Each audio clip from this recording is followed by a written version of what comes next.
Good Saturday morning. It's November 26th, 2 days after Thanksgiving. I hope everybody had a great Thanksgiving. It is Saturday, as I said, and I want to look into some of the updates on the Idaho, University of Idaho murders, guys. Still a sad case. Still a very, very hot case, and still no suspects or motives. Doesn't make sense. We're going to talk about it when everybody comes on in here, gets comfortable, bring your coffee, your tea, and let's do this, guys. So great to be here with you guys again. Hope everybody had a great Thanksgiving. Let's talk about it, guys. Hey. How are we all doing today? Hey. Welcome. Good morning, Miss Squirrel. Guess we're gonna have to wait for some peeps today. This is Miss Kelly. Good morning, my dear. Welcome to you guys. It is still early, I'm sure, in some places. It's 11:09 a.m. here where I'm at. And yes, morning, Mike. Good to see you, brother. Yes, that I don't know. Some of you guys I updated. I was trying to at least. I did get a response from Miss Lisa's daughter, and she informed me that Lisa has a really bad flu, which makes sense. Because, like I said, I was horribly worried about her. Um, she always responds to me, and it had been like a week, so I know her daughter said she was pretty sick, but she's on the mend, in her words. And hopefully we will see and hear from her soon. I hope she's resting well. Miss Lisa, we're all praying for you. We miss you horribly if you're listening. And I can't wait to see you again. A bad flu, Kelly. I'm sorry. Flu. FLU. Flu. I guess that's been going around out there just as it has been here in the United States. So, influenza, the flu bug. Come on in, guys. Get comfortable. Grab your coffee. So, hopefully she's, again, like her daughter said, she's on the mend. She's getting better. She is okay, but she's just very, very sick. So, I got that information.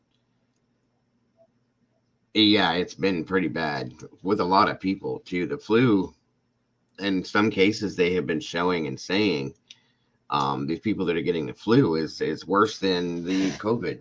Yes, exactly, Kelly. I was very worried and nervous, as you guys all saw and heard. I'm just grateful to God that she is okay and that we will be seeing and hearing from her soon. Yes, 2014 exactly. Welcome, by the way, T. And those of you that are coming in here slowly, come on in and get comfortable. I missed you guys. I hope you guys had an amazing Thanksgiving. For all those of you that were here Wednesday, the day of my birthday, I want to thank you. I had a great time that day. I think it was an amazing stream. I enjoyed myself immensely, guys, and I want to thank you guys for that. That was all due to you guys. So I had a great birthday. I want to thank you all. I got to go out to dinner for the first time in a year and a half, guys. I enjoyed myself. Good morning, Miss Tasha. Thank you so much for joining us today. That's exactly what I just said, Miss Kelly. Yes, I did.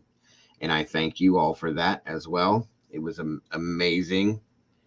It's very weird. I was nervous though because it had been so long. I was like almost like I forgot how to act in public. It's weird. Good to see you, Jim Tom. Thanks for jumping in. I appreciate you. So yeah, great birthday. Thanks to you guys. And of course my family here. So thank you, all of you beautiful people, for making that happen. And we had a great Thanksgiving. Oh, I'm sorry, it's okay, Kelly. Don't worry about that, hon. We had a great Thanksgiving with just my close family here. Everything worked out well. Of course, awesome food as always. Great family time. So I have no complaints. I'm very happy with the way this past week has gone. Other than not hearing from Lisa for a while, I was very like that was kind of bringing my birthday down that day because at that point it had been like a week, and I was just like, "What's going on?" And I was just getting these feelings, and I didn't like it. So once I finally got that message, it was right after I dropped off the live for that day. I happened to check my phone, and her daughter had gotten back to me, and it was amazing. The relief, it felt like a truck was lifted off my shoulders.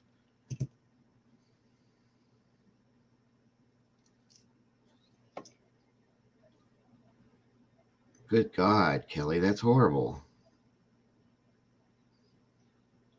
I'm so sorry, hon. I am so sorry for what you've been through this month alone. You have to know that I've been praying for you every day. Again, I'm not an overly religious person, guys, but I do have my faith, and I do believe in the power of prayer. And I've been with each and every one. I pray for each and every one of you guys every time I do. Okay, whether you want me to or not, I do because you guys are my family. But some of you guys, I say a little extra here and there for, and Kelly, you're one of them. And it's just, I feel so horrible for what you've been through this month alone, just in a month, and it's like, enough is enough. Um, Enough is enough. Okay. We need that light to start shining again. And I pray to God, you know, that things ease up for you, my dear. I really do. Um, I know the feelings of what you're going through, and it's not good, especially this time of year. And it makes this time of year a bad time of year for some people, and we don't want that. This time of year is about sharing and love and family and closeness and giving and all of that kind of stuff, you guys. And it's supposed to have a good aura around us, and present with that good feeling. When these things happen around this time of year, it makes it not, it makes it a time that people don't want to celebrate. So, with that being said, and I'm not telling anybody to push the horrible things to the side that they've gone through this time of year, but I've seen so many people, you guys, that have brushed off Christmas and or Thanksgiving, and just stopped celebrating it altogether because of things like this happening. Don't do that to yourselves, guys. It's a beautiful time of year. It's one of the only times of the year when we as people, treat each other how we should on a regular basis. I hate to say that, but it's a fact, guys. We don't always treat each other the way we should, but for whatever reason, around Christmas time, people tend to open their hearts up a little bit more, and they tend to be nicer to their neighbors and their family and their friends and the people driving down the road. Excuse me. Sorry about that. Good morning, Miss Ricky. Thank you for joining us. Um, and tend not to be as angry if somebody cuts them off in their car, or I mean, and this is in all occasions, but it's in most times that's how it works out this time of year. Okay. Good morning, my dear Miss Heather. Good to see you, sis. And I don't want people to stop having that feeling at this time of year. And I know it's easier said than done just to say, don't be sad, don't be angry, don't be mad, don't be this, don't be that.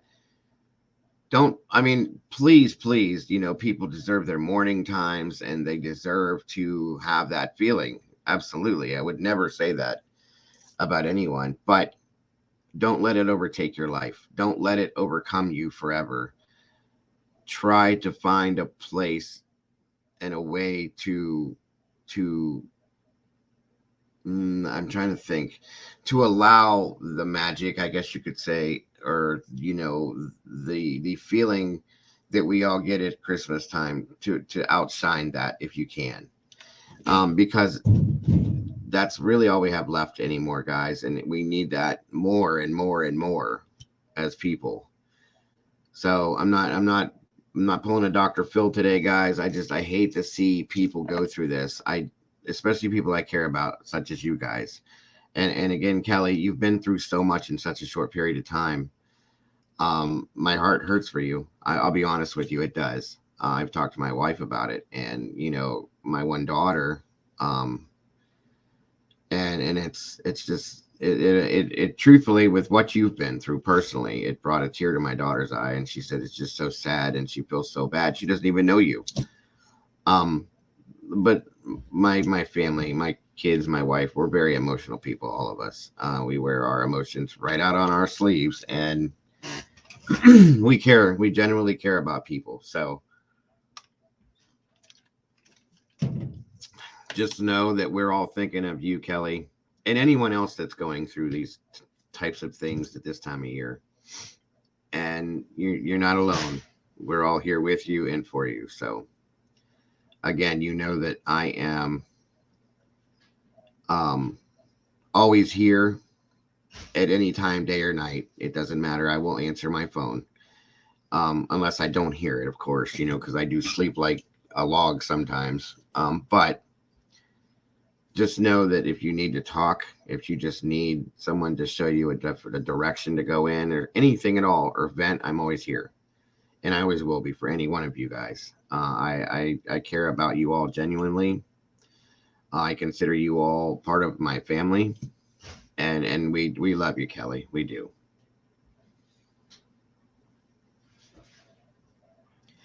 It just saddens me to no end when people have to deal with these things. It really does. I've been through it. It's not a fun feeling, and I know what that feeling feels like, and I don't want you guys to have that.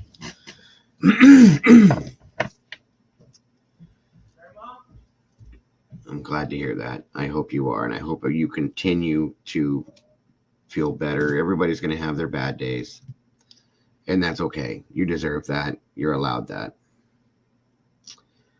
So, come on in, everybody that's not here or that's just now getting here. Come on in, get comfortable, grab your coffee, your tea, whatever you shall want, and let's hang out a little. Let's have some discussion today, and let's do this, guys. I do want to let you guys know, though. Um at our dinner, we always say grace before we have our Thanksgiving dinner, and I want you guys to know that I did include you guys this year in my family, our grace before dinner, or our prayer before dinner, because I am very grateful for every one of you guys. I need you guys to know that you guys have, in a sense, changed my life over this past year. From February, I should say, on Heather knows. Heather's been here, and you have. You've made me, and I'm just giving you something positive to think about right now, guys, while we're waiting on people to come on in. You guys have given me a reason to motivate myself to do more. Good morning, Schmooby, or afternoon for you, I should say, maybe evening. It's so great to see you, Schmooby, as well. I hope you had, well, a lot of you guys overseas don't celebrate Thanksgiving. I don't know if you guys do or not there, but I hope you had a wonderful Thanksgiving. I want to thank you again for the stream I did Wednesday on my birthday, for facilitating. I did have a nice, beautiful dinner that night with my family, and I thank you all for that. Thank you all for the stream. I absolutely had a great time. I did. And thank you guys. Again, I love you guys to death. But as I was saying, I included you guys in my Thanksgiving grace that day with my family because you guys, and I mean, not you guys as a whole, each and every single one of you guys personally has given me, it's changed me even more than what I've done for myself and made me want to strive to be even better than the person that I've tried to be. I feel like I have not that I didn't, okay, but I'll be honest with you guys. When I had to retire from things and stuff like that, with the fire service and all that stuff, it took something away from me, guys. It was like there was a puzzle piece missing from me, okay, because it was something I loved. It was something I enjoyed greatly doing. I loved helping people. I had a satisfaction from that, and I just loved it, guys. I did. And at that scenario, one second, everybody.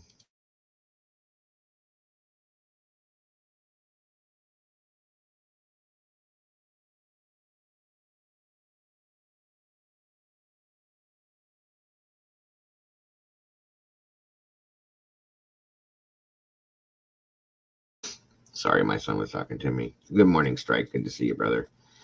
Um. Anyway, I just lost my total train of thought. Where was I? Damn it, Dago. Anywho, it'll probably come back. Um.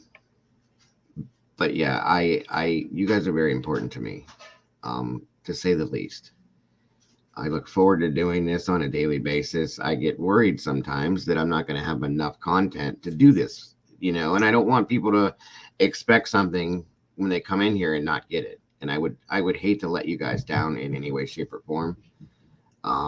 Again, you guys are family to me, and I mean that from the bottom of my heart. That's a fact. Yes, we do have the lurkers in here, and that's okay. That's okay. I love you guys. I love the lurkers, and I appreciate all you guys. Again, you guys have changed my channel with the support you've given me. You guys have done a lot, and I owe you more than I can ever give you guys. So I want to personally, I wish everybody was in here, but I want to personally say thank you to each and every one of you guys, personally, as well as together as a whole, for just being who you are, and just being the people that you are when you're here. And know that I love you guys. I do very much, and I can't say it enough. You guys are just amazing to me. So thank you all, each and every one of you, very much from the bottom of my heart, for just being who you are and being here with me every day. And again, I don't know if I said or not, but welcome, Strike First, my brother. Good to see you. I hope you had a great Thanksgiving, Miss Heather. I don't know if I touched on that, but I hope you had I know you said you did yours the day after. I hope you had a great Thanksgiving, my dear. I didn't go live yesterday because I had seen that a lot of people were doing like things with their families.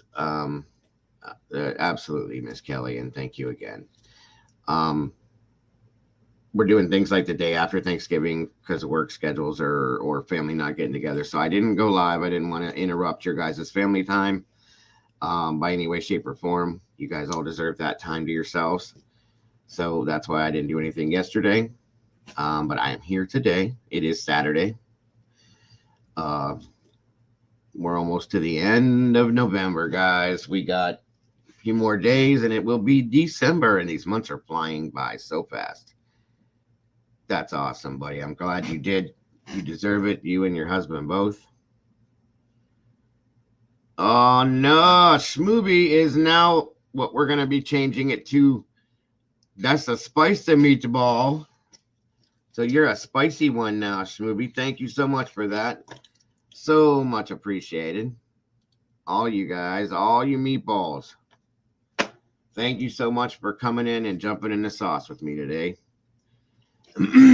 Once I feel like everybody's in here that we're going to jump into it. We're going to be talking about the Idaho 4. I hate to say that, but that's what they've been referring to it as. The University of Idaho unalivings. Very sad. There still is no motive and or a suspect, guys, and we're at a point now where I think, and I've watched some professionals talk about this, that there's been some law enforcement ball dropping here in this case again. As sad as it is to say that, it's back, guys. Yeah, I'm still here. And we've seen that a lot, guys, with a lot of these cases. And I do want to say one other thing, too, being that it's the holidays, and I want you guys to think about, if you will, just take a moment, or we can even do it right now. But if you could do it, even if you do it on your own, guys, take a moment and just take a moment of silence for, Candace and Justin and Dylan Rounds, Summer Wells, Deborah Collier's family, all the cases that we have been working on, all the people and the families, that are without their loved ones this Thanksgiving that we just had and coming up on Christmas. Good morning, Miss Nana. Good to see you today. And let's just, take a second to think about them and remember what they don't have this year that we do. Because they don't. And, Candace and Justin have nothing. They've had no help, no update, no nothing in Dylan's case. There's a little something going on with Summer's case that I'll let you guys in on. I think that maybe there may be a hook to maybe get something going in that one. The Debbie's case turned out something, along the lines of something we didn't think about happening, and it did, and again, Jeffrey and Steven, even Amanda, they're without their mother and their wife this year. And it's sad. Regardless of what we think the scenario is, it's just very sad because a lot of us have those people in our lives still, and it's not fair in some senses. So, Kylie Rodney, her father and grandfather, even her mother, they're without her for the first time this year. Summer's family that cares about her, they don't have her this year for the holidays, and just all of these things. It just saddens me, guys. So just take a moment here and there to think about their families, if you would. Sorry, guys. And, realize that we're lucky for what we still have. A lot of us have lost people too, sadly, but we have each other. We have our families in general that we have, our close families. And that's important. And I appreciate that. And I'm grateful for that to all of you and to my family and to everybody. So, right, Smoothie, exactly. Come on in, everybody. Get comfortable. Take a seat. Good morning, Somerville, or Summer Vibes. I'm sorry. Thank you for joining us today. It's great to see you. Thank you for that, Summer. I appreciate that. I know all you guys will and do what I just spoke about, and I appreciate that as well. You guys are beautiful people. So again, so very proud of this community. So very proud that I was able to put this community together with all of you. And I can't say it enough, guys. I will never be able to express it enough. Good morning, Cleo. How are you today? It's great to see you. I haven't seen you in a while. thank you for joining us today. I hope you had a great Thanksgiving. All of you, I hope you had an amazing Thanksgiving. I hope you had a beautiful time with your families and friends. However you did it, I hope it was awesome. Yeah, I know, Squirrel. That's what I was saying. I want everybody to remember. Let's not forget about Dylan and Summer and Trinity and everything we've been looking into. Let's not let these things happen if we can. We got to just say the names. As long as we say their names here and there, it's going to remind everybody. We can't let it get cold. I have heard from Lisa, guys. For those of you that just walked in, I haven't heard from her personally. I heard from her daughter. Right after we had my birthday stream, I ended the stream. I looked down. I got a message back from her daughter, and she said, "Oh,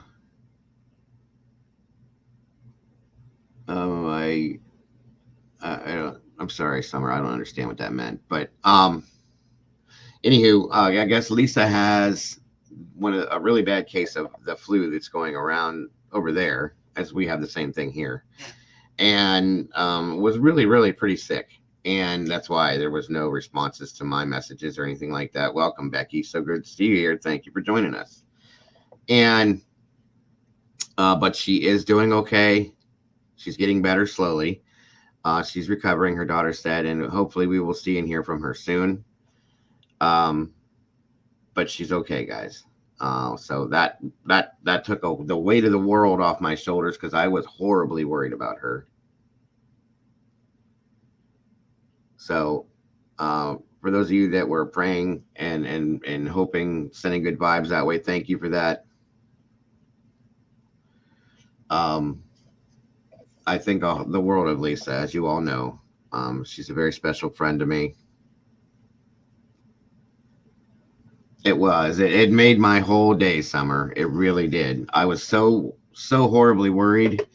I mean, I was enjoying myself with you guys that day, but I was kind of hiding my fear, I guess you could say, and my bad feelings because of that. And once I heard that, I had a great day. I did. And that's, mostly thanks to you guys. I spent the first half of the day with you guys, and I enjoyed myself immensely. The second half of the day, I got to go to dinner with my family, first time in a year and a half. And I enjoyed myself greatly. Like I said, it was a little weird because I hadn't been out in public like that, in that setting, for a long time. Thank you, Ms. Heather. I appreciate that so much. But yeah, it was awesome. It was awesome that day, guys. It really was one of the best birthdays I've had in a long time. So thank you all for that. As always, you guys always come through when you need to, just for being you. So, excuse me. And of course, I had my favorite pie. My wife made the most amazing pecan pie. Oh my God. Of course it's gone already. But absolutely, Summer. We always talk about food at some point in here. We had gotten lucky and found two 16-pound turkeys on sale. And this year, at least around this area, I don't know about everywhere else, but around in Ohio, there was a shortage on turkeys because over the summer there was a really bad bird flu going around. I don't know if you guys knew about that or not. And they had to annihilate, wrong word, I guess, but like 400 million turkeys and chickens because of this flu. So they were all gone. Good morning, Kat. Good to see you. Thank you so much for joining us. And so they were saying that there was going to be a shortage on turkeys and they were going to be super expensive. We looked around a couple different places and couldn't find anything. I did get a birthday wish from Bronx. I think from what I understand, she's doing well. I haven't heard too much from her, but I wished her a happy Thanksgiving and got a response on that. So I think she's doing well. So yeah, the turkey scenario, we found two smaller ones. We have a fairly large family, so typically we would get like a 25 pound if we could find it, and they don't exist. They really don't. Because they had to start over basically at these poultry farms, and what we got were the smaller guys. But I'll tell you what, um, we put the two together and they were so good, you guys. It was so good. It was probably one of the most. Wednesday was my birthday, Miss Cleo. Wednesday was my birthday. Yes, I am now 48 years young. But it was like one of the most moist turkeys I've ever had. It was so good. God, it was so good. But we had that. Of course, my wife made her homemade stuffing. Oh, thank you, Summer. Thank you so much. I have another one. I'll show you a picture of it if you haven't seen it. We have one in our den that my wife. This is my tree because I like all the multicolored lights, and my wife likes the white lights, so that's in the back. Yes, Bronx is working. And she is heading in the correct direction. That is right, Miss Heather. Thank you for that. And she's doing good. Last I understood. But for dinner we had, like I said, the turkey, homemade stuffing. As always, my wife does not believe in making anything out of a box. And it was amazing. It was absolutely amazing. Green bean casserole. Broccoli casserole. My daughters love that, so my wife makes that. Let's see. Spinach artichoke dip with the baguettes. I love that. That's amazing. We had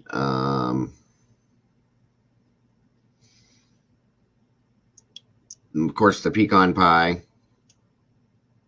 sweet potato pie, two pumpkin pies, a chocolate cream pie. And my kids made a lot of this stuff too and brought it. So, let's see. Of course, mashed potatoes, corn, greens, the dinner rolls, which I love. I think that's it, guys. Usually we do for Thanksgiving. It's pretty basic. We did have my oldest daughter. She brought jumbo shrimp, and we did a shrimp cocktail like an appetizer. Thank you, Miss Cleo, and congratulations to you as well. But thank you very much for that. So it was a great dinner, guys. It was very, very good. And of course, we're in leftover stage now because I absolutely love turkey sandwiches with mayonnaise after Thanksgiving. I live for it. It's one of my favorite. I could just do that on Thanksgiving, but you have to do the whole thing first to get that, And then hopefully if things work out well, come Christmas, we do a ham with kielbasa or kielbasi or smoked sausage, whatever you want to call it. Haluski. Yes, happy birthday as well, Cleo. You're a young one, 31. Good for you. See, we got a couple younger ones in here, guys. Let's see. And oh yeah, we did have deviled eggs, of course, too. I forget all the little things, you know what I mean? It was all amazing, though. It was all amazing. I cannot express to you guys enough how good the pecan pie was. It's my favorite thing in the world. I love it. And I always have. And hers, she makes everything, from scratch, crust and all, and it was just so good.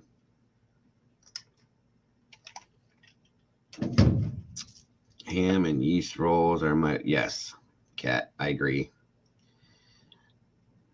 There's nothing. There's really nothing going on with Deba Collier. It's closed. The case is closed. Oh, of course it does. Turkey puts everybody to sleep. It absolutely does. Cleo, you have no idea. You have no idea.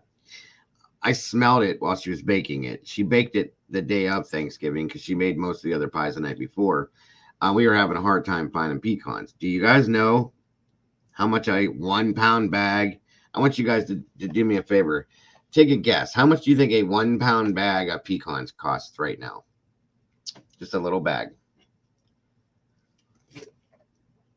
Turkey's awesome. I love turkey.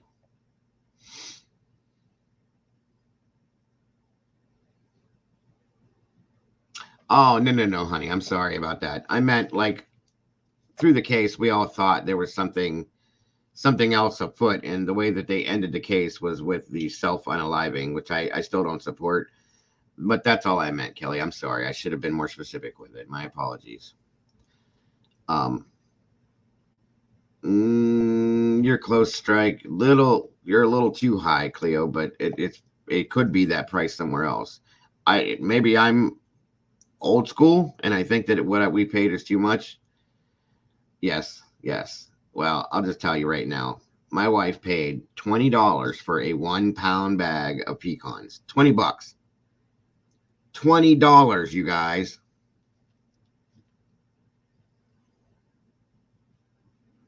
I saw that, Squirrel. I heard that too. A lot of people. Good morning, Vicky. Thanks for joining us.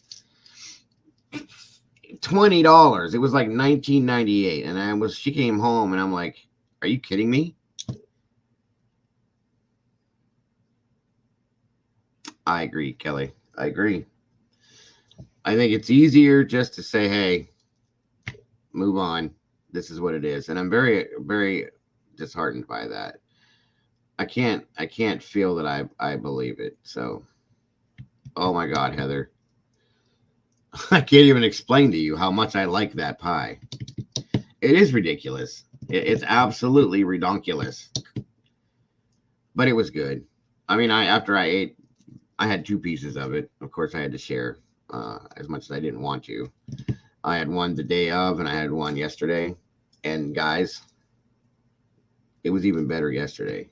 And then I ate every bite, and slowly, knowing that it was going to be gone soon, and I was so mad about that. But it was so good, and she did something different this year with the crust. I mean, she usually always makes the crust homemade.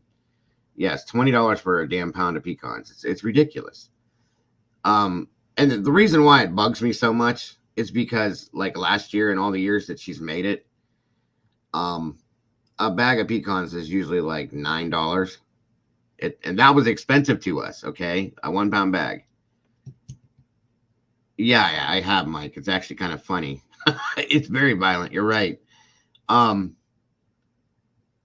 I love it. I love pecan pie. And then she makes homemade, like homemade Cool Whip. She doesn't buy that stuff in the store. And the homemade version of it is stupid good. And I had a good daub of that on there, and I was in heaven. I really was in heaven. Go check it out, Heather. It's kind of crazy the way they get them out of the trees. It's nuts. We did have pumpkin pie, and then we had my other favorite, which I had a piece of that too, which was sweet potato pie. I don't like sweet potatoes. I do not like yams, sweet potatoes, whatever you do with the whole marshmallow, all that crap. I don't like that. I can't stand it. But I love sweet potato pie, like it's going out of style, guys. So I had a piece of that yesterday. I didn't have any the night of Thanksgiving.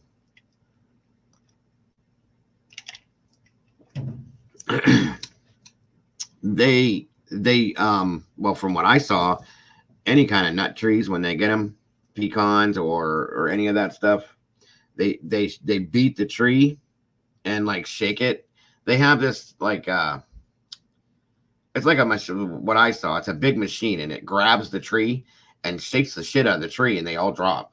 It's like for instance, like you know how they pick up your garbage cans? At least here they do. They have that arm that comes out, grabs the garbage can, and dumps it, and then drops it back off. It's like kind of like that. A claw comes out, grabs the tree, and shakes the shit out of it, and then they all drop. Kind of crazy, but yeah, like Mike said. And it is quite violent to watch. I mean, it like makes you shake watching it. You've never had sweet potato pie? I'm so sorry, Vicky. That is a horrible crime. That's something we need to look at here since we do true crime. We need to look into why Vicky has never had sweet potato pie. That's a horrifying crime. I'm sorry. And you know what's funny, guys, is I never had it up until about 5 years ago because I don't like sweet potatoes. So I'm thinking, ew, like, why would I want to eat sweet potato pie if I don't like sweet? Because sweet potatoes gross me out, right? Well, somebody tricked me and said, here, try this. It's good. Pumpkin pie, blah, blah, blah. I ate it. Like, it was the best pumpkin pie I'd ever had in my life, right? And as I took my last bite, it was my wife that did it to me. She was like, you liked that, didn't you? And I was like, oh my God, this is so good. Thank you so much. It tastes a little different, but it's great. Like, she was like, yeah, it's because it's sweet potato pie. And I just looked at her. I said, shut up. She goes, no, it's sweet potato pie, Joe. At first I was angry. And then I was like, can I have another piece? So I love it. I do. I love it. I don't understand it, Mike. It doesn't make sense to me. And my mom is even says, my mom doesn't like them. I don't like them. My sister doesn't like them. But we all like sweet potato pie. You know? Oh my God, Cleo. You have no idea. It's so good. It is so damn good. It really, guys, it tastes a lot like pumpkin pie. It just has a better flavor, in my opinion. I've seen and heard people do that, Cat, like the sweet potato casserole. My one of my twins, he makes like a sweet potato souffle. It looks and smells great. I cannot do it. I can't do it. I don't know what it is. The thought of eating a sweet potato makes me sick. People love these sweet potato fries and baked sweet potatoes and this and that and everything else. Nope, can't do it. Oh God, it's so sad that. I mean, it's probably a good thing because we'd all be huge, monstrous, fat people because we eat all this great shit. I love cranberry sauce. That's one thing I do love. Sorry, Strike. Now, here's the thing. Again, I get people look at me like I'm nuts when I say this. I don't like real deal cranberry sauce. I don't like it. Now, you go get me a can and cut that shit out of the can and slice it. I'll tear that up. I love it canned, but I don't like the real stuff. See, I don't like sweet potatoes. I can't do it. I've tried it. The fries, none of it. What do we got going on here, Kelly? Is that a far-fetched thought? But what if Jared Lysick did the...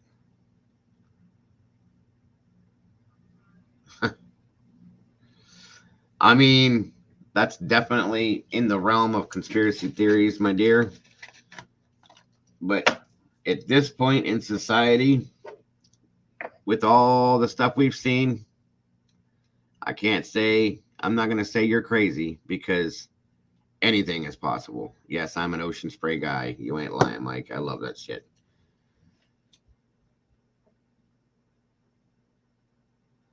Seriously, I cannot say that it would surprise me. Oh no, I get it though. I get it, Kelly. It is just a thought. It would make sense.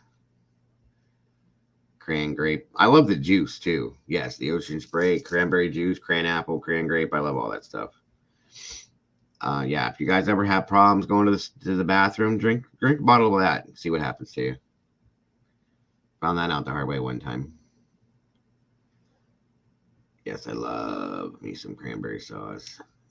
I like that tart taste, all of that.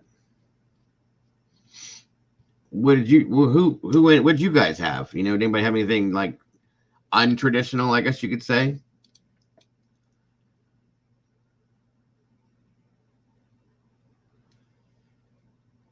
I don't like these either sweet potato. Oh yeah, I understand, Cleo. No worries. Anybody have anything that you normally wouldn't have on Thanksgiving? JL, y'all. I mean, again, very possible. It's not something I would think of, but it is something that could happen. Anything at this point, guys, with everything we have seen over the past year, Nothing would surprise me about anything that has to do with any one of the cases we've looked at.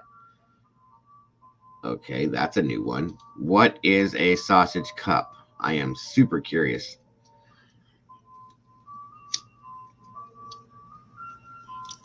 Well, that's a good thing, Kelly.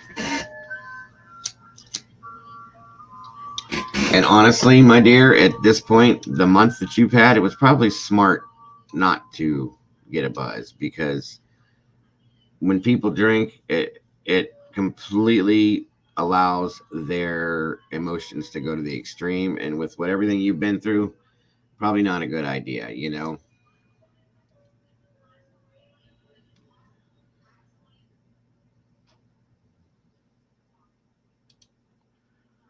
My sister-in-law made my brother a pumpkin pie one year for Thanksgiving because he loved it. Bless her heart. She wasn't much of a cook, but she tried. So she went and bought a can of pumpkin. Gotcha. No, I absolutely understand, Kelly. Oh, let's see. Welcome, Jennifer. See, I can't do it. I can't eat anything that has anything to do with sweet potatoes but the pie. Dumped it in a pie crust and baked it. And it was, oh, gross. Yuck. Well, God bless her. At least she tried. Yeah, you got to add the spices and the sugar, especially because pumpkin alone is not good.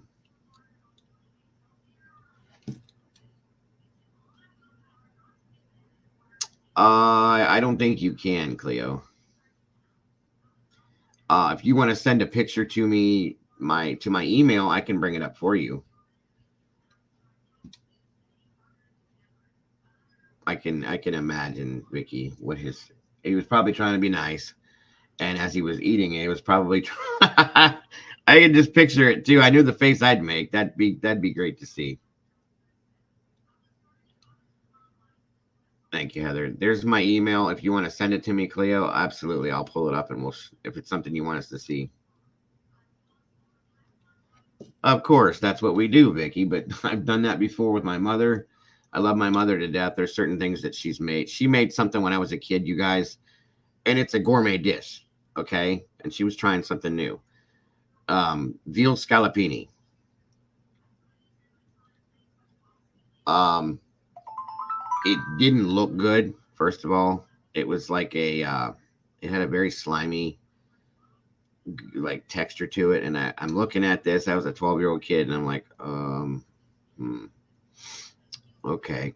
And in my home, when I was a child, you didn't waste food. You ate what was put in front of you, or you didn't eat. Period. Okay, so veal scallopini is a good dish. It very much is.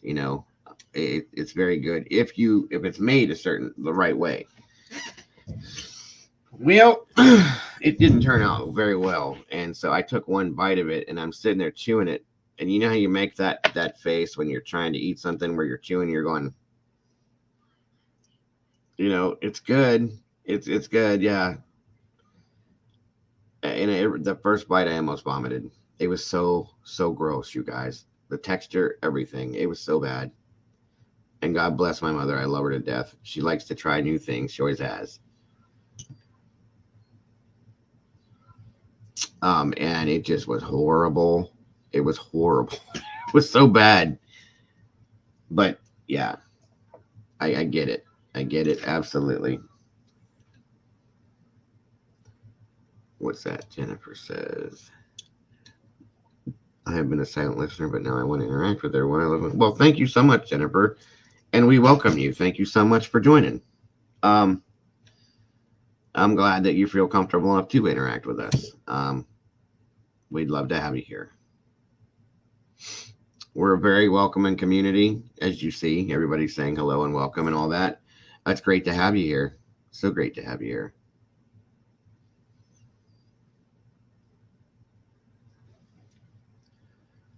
And for those of you that haven't, absolutely become a member and jump in the sauce with us. We always got plenty of sauce to spill, plenty of things to talk about, and it's so nice in here. It's a comfortable place to be. From what I've been told, everybody's very comfortable when they come in here. So if you choose to become a member, and it's much appreciated. We got quite a few of them here. Quite a few meatballs. Absolutely, Miss Jennifer. I'm sure you've been listening, so you probably know. And in my community, in this channel, I have 3 basic rules, which I'm sure are no issue whatsoever. I just like to tell everybody when they first come in that the only 3 rules that I have in here is number one, please come in here and respect everybody, as everybody will respect you. Don't disrespect people or be nasty or anything like that. I don't like that, nor do I put up with it.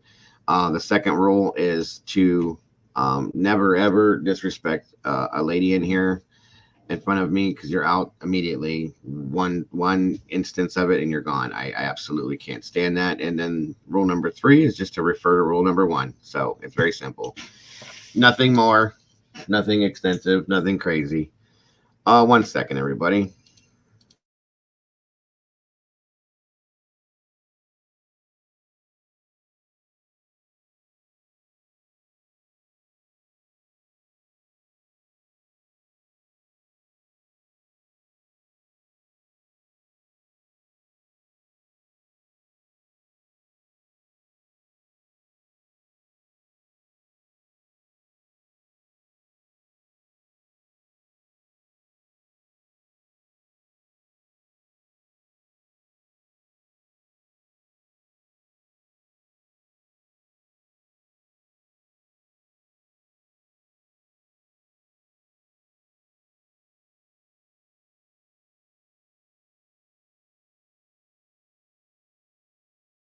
All right, guys, sorry about that.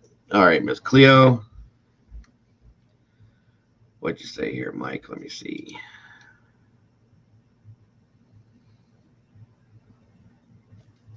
Okay, good deal, brother. And that's what we're going to be talking about here in a minute. So we'll get into it, bro. Absolutely. And I know that wouldn't happen, Jennifer.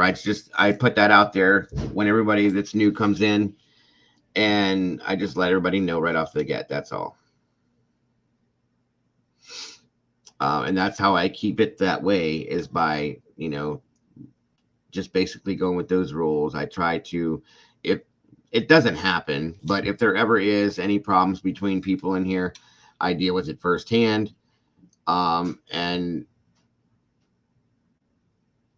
oh shit, Kelly, are you okay? Do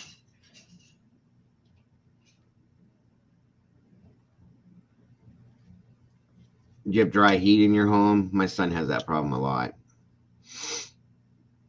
It could be stress. Yeah, just relax.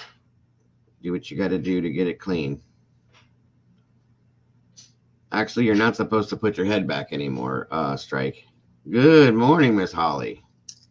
You don't have dry heat in your home. It's probably stress, hon. You've been through a lot in a very short period of time. Just relax yourself. And of course, stop it if you can. But yes, we will touch base on that, Mike, for sure. I appreciate that info. Yeah, take your time, Kelly. Do what you got to do. Yes, stress can definitely do that. It does happen. No, honey, I think you're okay. I mean, do you ever get bloody noses on a regular, or is this something brand new?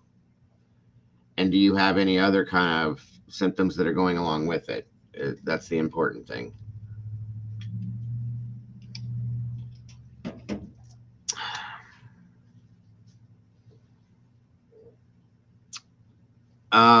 I don't know, Strike. It used to be that you hold your head back and you hold it like this.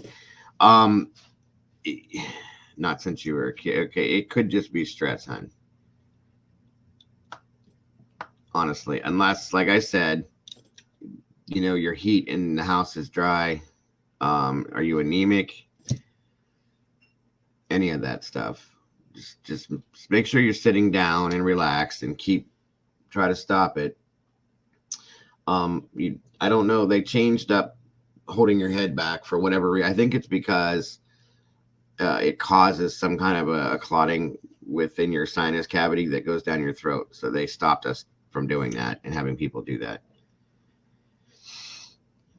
You have high blood pressure. Okay. Well, again, with everything you've been through and stress and this and that, it's very possible. I've seen it does happen due to stress. Just try to relax. Try to get the clot by holding it and stop bleeding, okay? And if it's too much, and if it doesn't stop, hon, you need to go to an ER and have them check it. Sometimes, yeah, that's the other thing right there. Like Cleo was saying, if you tilt your head back, you can aspirate. Depending on how much blood you have, it'll, so they don't have you do that anymore. People have aspirated on it because there's a lot. What it is you have like right up in here, you have membranes. And if your blood pressure is pumping, okay, it'll burst those vessels, which is where that comes from. Just hold your head level and, hold it off. Yeah. If it stops bleeding, then just, you'll be okay, and just keep yourself calm. Don't get all upset, which is hard, I know, but, yeah, hold pressure to it. That'll clot it.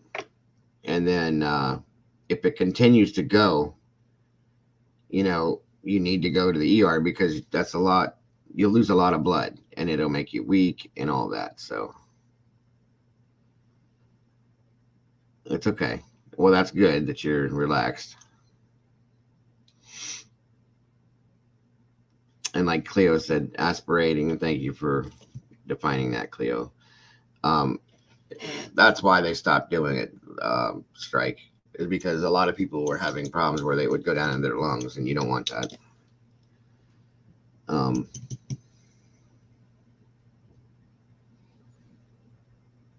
Just want to make sure she's okay before I go any further with anything.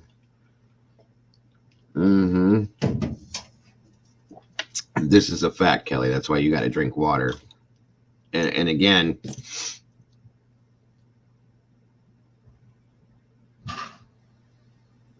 it can be stress, Jen. That's facts. I don't know if you guys knew this, especially ladies. You're good? Okay. All right, hon. Just chill, like you said you were. Diet Coke. Whatever works, hon. You got it, like for women, that time of the month, women do lose a lot of blood, guys. We know that. And just so you guys know, you need to drink water, a lot of water, to replenish that, okay? And yeah. Oh, absolutely, hon. No worries. So, all right, where we was. Now we got 21 in here. I guess that's probably what we're going to get for today. People probably jump in and out. Miss Cece might be busy. Brandy, same thing. Like I said, it's the weekend. Nah, I get it, Kelly.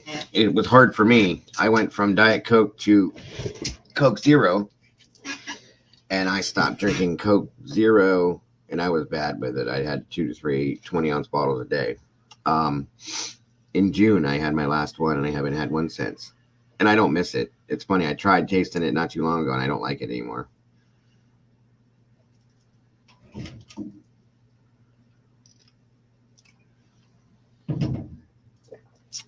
That's not good, Heather. Not at her age, especially. Yes, not good at all. All right, let me get to my email real quick and see this picture Cleo sent. See what we got here. Good morning, good evening, good afternoon, Miss Pamela Gribbin. Thank you for joining us. Thank you so much for jumping in. Good deal, bro. Yep. Water is our friend. The more you drink, the better you are. It deals with helps with a lot of things. I should. Why do women blood clot during that time of month? Because there's so much. From what I know about it, there's so much of it coming, so much blood. So, and it kind of, not to be gross, but it's a buildup. Sometimes from the month before, not everything comes out like it's supposed to.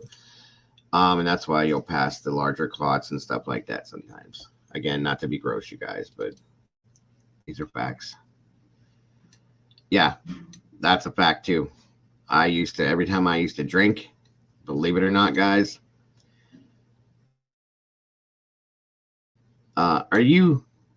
you got to be a nurse or something, Cleo, because you know a lot. So every time I used to drink, hangover, no lie, guy, I would drink probably that much pickle juice. Just it replenishes electrolytes, and it actually helped with um, my hangover too.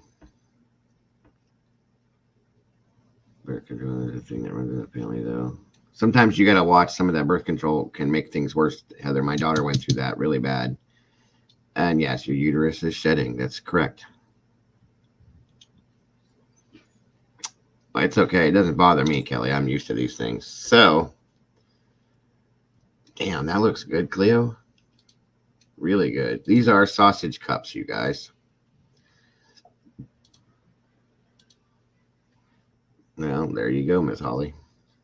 Whatever works for you, my dear. So it looks to me, are those wonton wrappers, Cleo? I figured as much. I gotcha. My mother was a hospice nurse too at one point in her career. She's been a nurse forever, but she worked in a hospice unit, sadly. Okay, you know that then. So I see the sauce. So what goes into this, Cleo? So those are wonton wrappers. I thought so. And I love those. I see the sausage. What else do you got mixed in there? I'm gonna venture to say there's probably some kind of cheese. I don't know if you guys can even see that, but they look really good. My wife probably would like those. She makes something my wife does called sausage balls, and it's sausage, like ground sausage, cheese, and I think well, you can use a stovetop stuffing mix, and you mix that all together, roll them into balls, and you bake them in the oven, and they're really really good actually.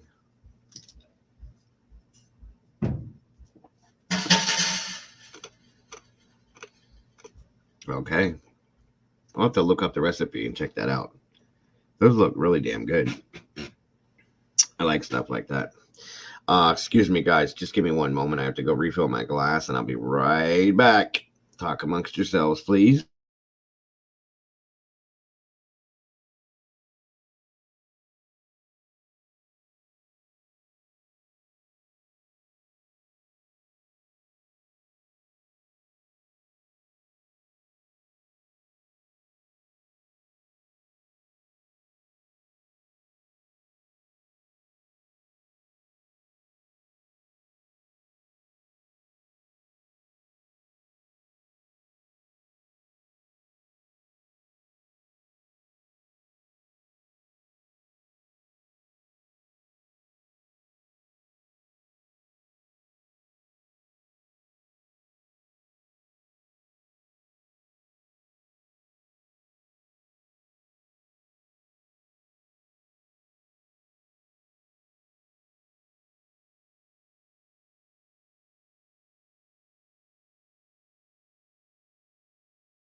And I'm back.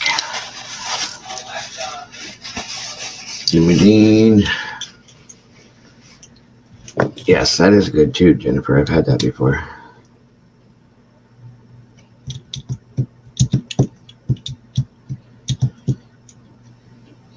Something else I love, you guys,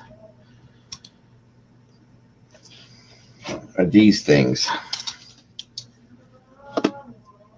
I love these, especially with coffee.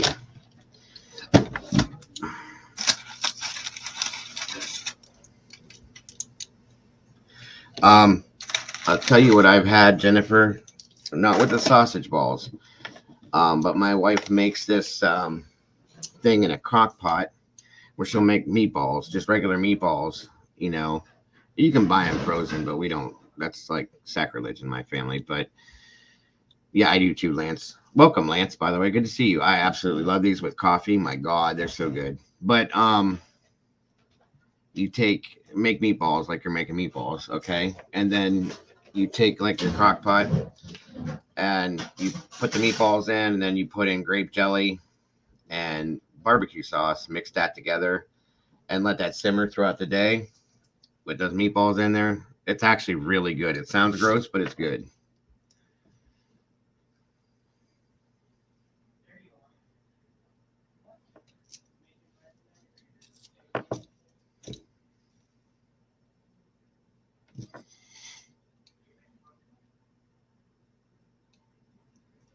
Good to see you as well, Lance. Yes. Yes, they are, Heather. There's no lot. And you know what's funny, guys? As I would see these tins for years, like my whole life. You see them all over the place. They have them around Christmas, right? Always, everywhere. And I would just walk by it and like, whatever. Why would anybody ever want to buy those? Why are they so popular? Blah blah blah. You know. Well, somebody gave me some one time. They're like, dude, these are so good. You got to try this. Blah blah blah. I tried one, and I was like, where in the hell have these been my whole life? And why have I never tried these before? They're so damn good. And yes, with a cup of coffee, these are amazing. And I love, for whatever reason, I know this is dumb. They all taste the same, right? These ones that look like pretzels are my favorite, but they're all the same cookie. Whether you have that one or this one, they're the same thing. It is the butter. I know you're right, Holly. I love the butter. I love butter. I can, Miss Heather. I will do that if you can give me. Hold on a minute. 1 second. Uh, it's.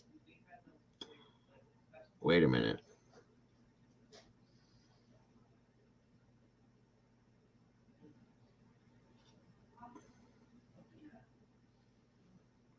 Ah,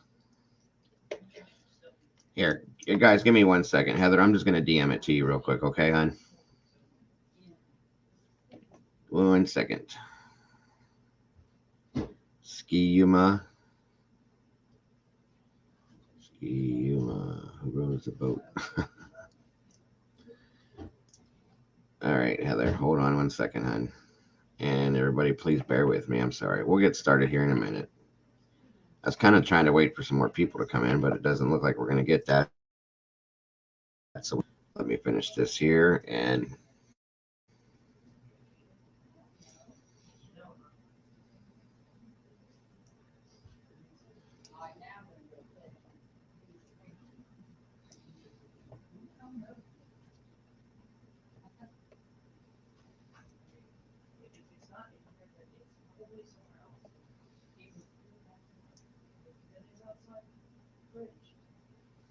okay, Heather, there it is.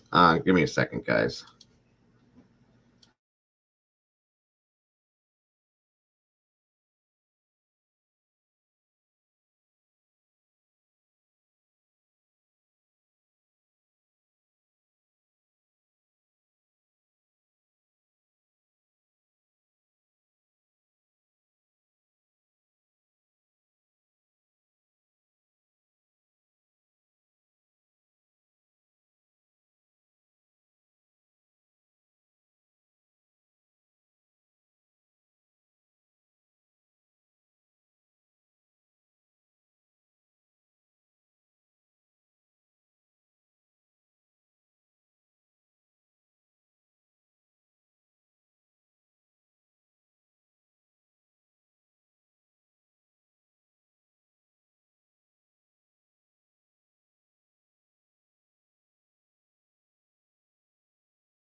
No, Pookie, I'm not on the throne. I was helping somebody in the kitchen real quick.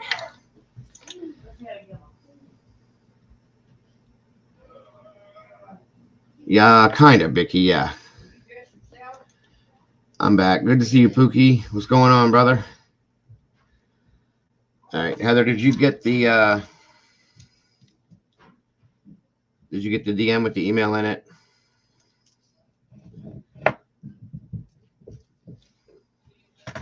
A pecan sandy is a shortbread cookie that has little bits and pieces of pecans in it.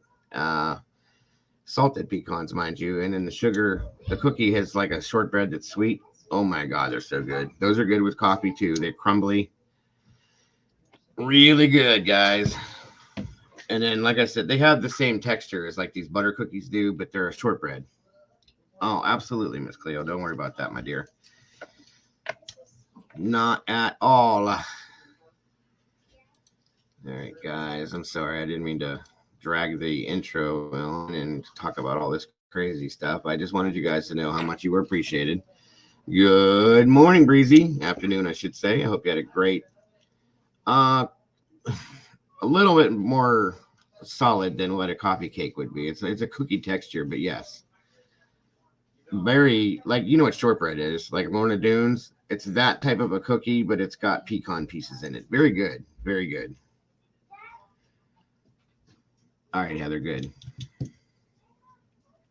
Yeah, I was just saying that's one of the things I love, Pook.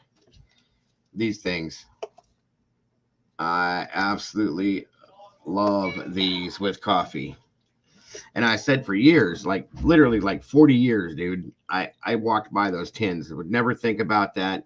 Never look at those twice. Never want to have anything to do with it. And somebody got me just one of those little tins of them one time, and I tried one. I was like, my God, why haven't I eaten these in any ever in my life? You know. Good to see you, Pook. By the way, hope you had a great Thanksgiving, bro. Um, yeah. In fact, let me show you real quick, Cleo. Maybe this will help you. I think Keebler makes.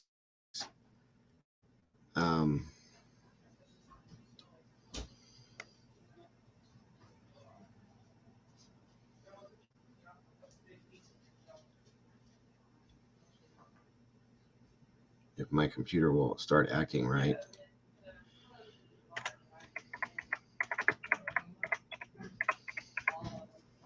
Let me see here. I've had homemade pecan sandies too. They're so much better. But here we go. I'll say this real quick. Yeah, they're cheap too, Pook. For real, they are. Yes, they are very good, Vicky. Here, Cleo.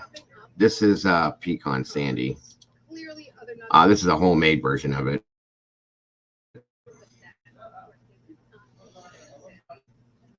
Show. Well, actually, this shows how they make them, but I'm going to show you what the cookie looks like when it's done.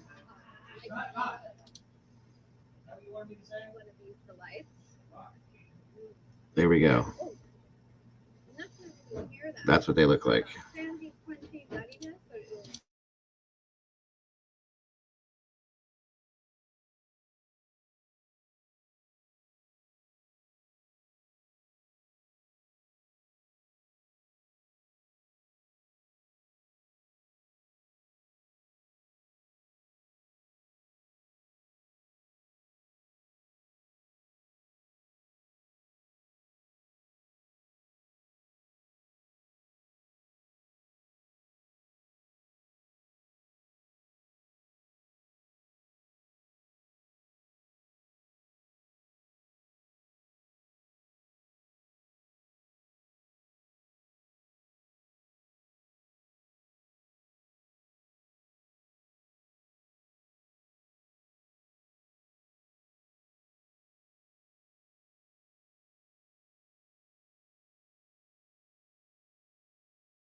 All right, Miss Holly, thanks for joining us and for being here while you were. It's great to see you.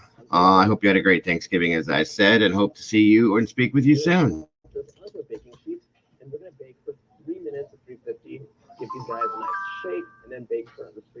Oh, it's okay. No worries.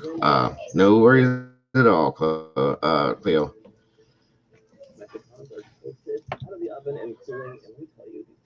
Yeah, those popcorn tins are popular too, just like these cookie ones are. Have a great day, Holly. Yes, Breezy. I have the day that I did my birthday stream. As soon as I ended the stream, I got a message from Lisa's daughter, and Lisa's okay. Um, she has a very bad case of the flu. From what I understand, she's on the recovery train, from what her daughter said, and hopefully we will see her soon. But she had it pretty bad, according to her daughter. So it was good news. Good news. In fact, let me check and see if she responded to me.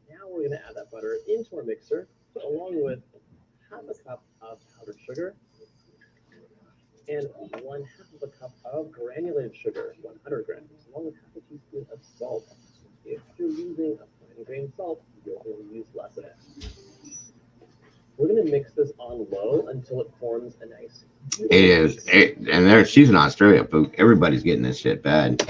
That the respiratory, the RSV, everything. It's bad everywhere. I've talked to a couple people that have had the flu that it's been worse than what COVID would be. So who knows? Who knows what's going on? So today, guys, we're gonna just try to do some updates and talk about the University of Idaho murders. Let's see what we got with that. Yeah, those tins. It's funny because my wife has a collection of those tins, like in the garage and stuff in the basement, and she uses them for, um, like the cookies that she'll bake and stuff like that over the holidays, and she puts them in there and passes them out that way to or sells them to the people she sells them to. Yes, the flu has been bad. Miss Michelle, she's been sick on and off for a month. Everybody's been sick, guys. It's sad, really crazy. So let me see if I got it here.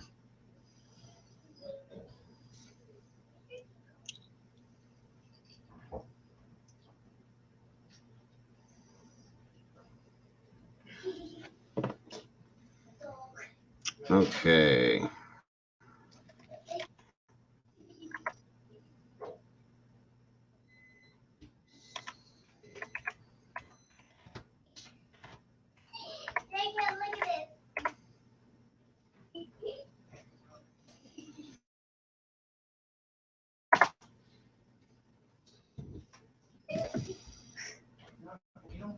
Okay. There you go. My daughter had a collection of beanies.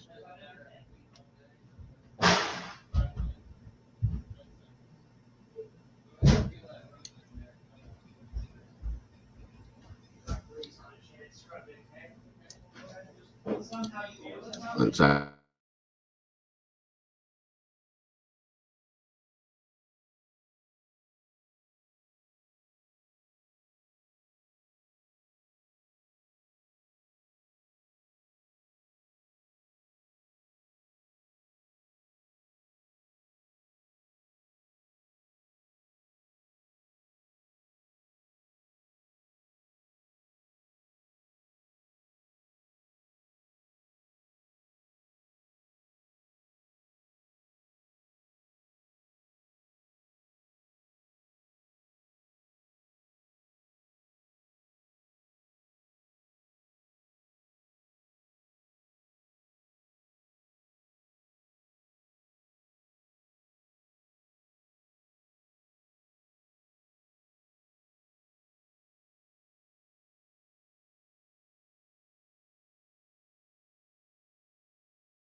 Sorry, guys. Let's see here.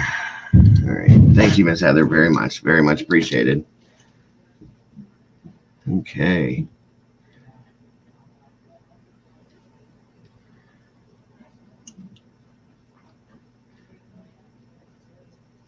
So, in regards to that, I've seen those tins used for sewing kits too, Vicky. That's funny. My grandmother had like 2 or 3 of them. So, in regards to the University of Idaho murders, I read a submission where it says that investigators had received more than 260 digital submissions in their probe of the university murders. That's crazy. That's a lot. And it's ridiculous. Let me see here. And they're comparing this case to the Ted Bundy murders, guys. That's insane. I mean, it really is. Where are we at now? Let's find the update stuff.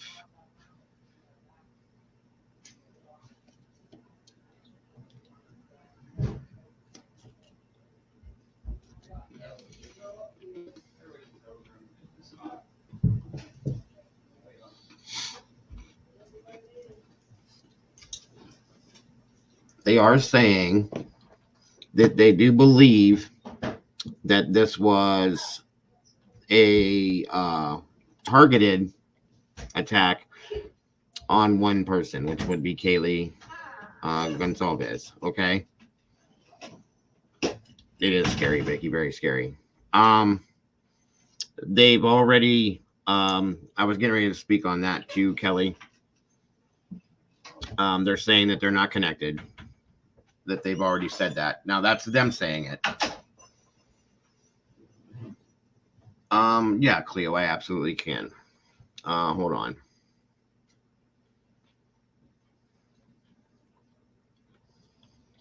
One second, please.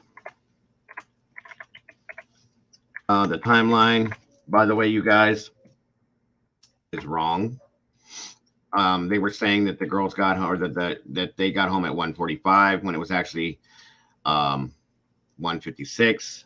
And I know that's not that much of a difference, but the Kaylee's family spoke out on that and said that those few minutes can make a huge difference and in different situations, So, right. And that's what I was wondering, Breezy. If it was targeted to just her, why did they go after everybody else? And the only thing I can think of is because of witnesses. Okay. There's also been a report now that the 2 surviving girls actually did hear something. So there's this thing is all over the place, guys. You're right, Cleo. It makes a monstrous difference.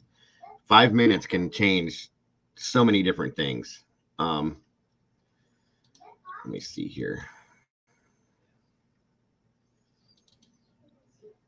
Give me a second, everybody.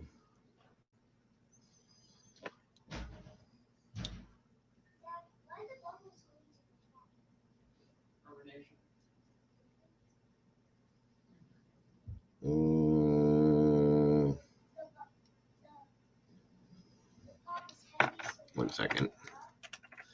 Trying to find my downloads.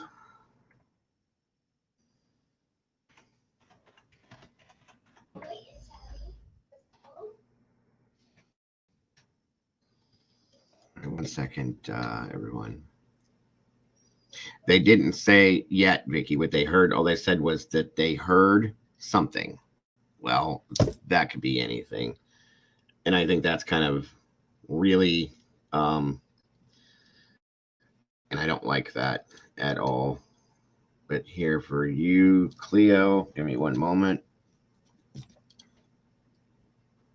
Right. And I think that it probably would have been that the other 2 girls would have been attacked as well if they hadn't been in that locked room, sadly. All right, so let's see. And this is what they're saying, what we know. Okay, we'll give you that to start with, Cleo. And just a refresher for everybody else. I'm sorry, guys. Let me get rid of that. Sorry, but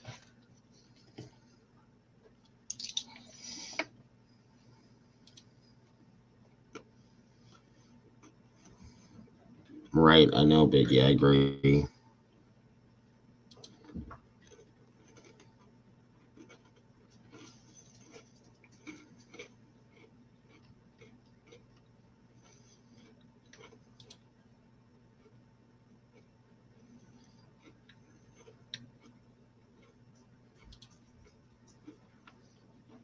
No.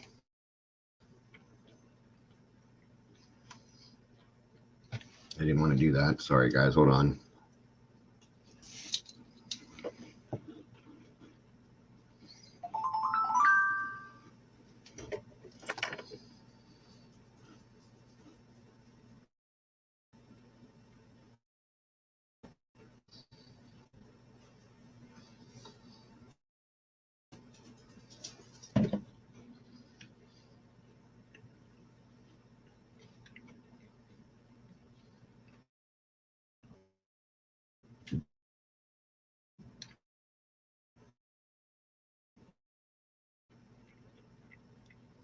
Issues. My apologies.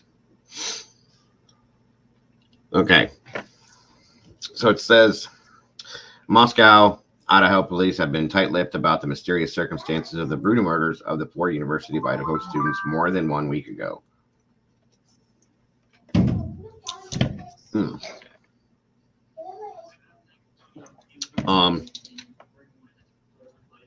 Officials have said they do not have any suspects nor a murder weapon and warned the small town of 25,000 to be vigilant. That's an understatement. Okay, I know I would be petrified if we were dealing with again. They're searching for a Rambo-style knife, combat knife. I think I showed you guys that in the beginning when we did this. Let's see.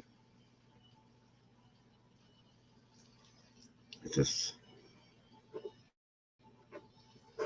Oh, hold on, guys. Let me get this back.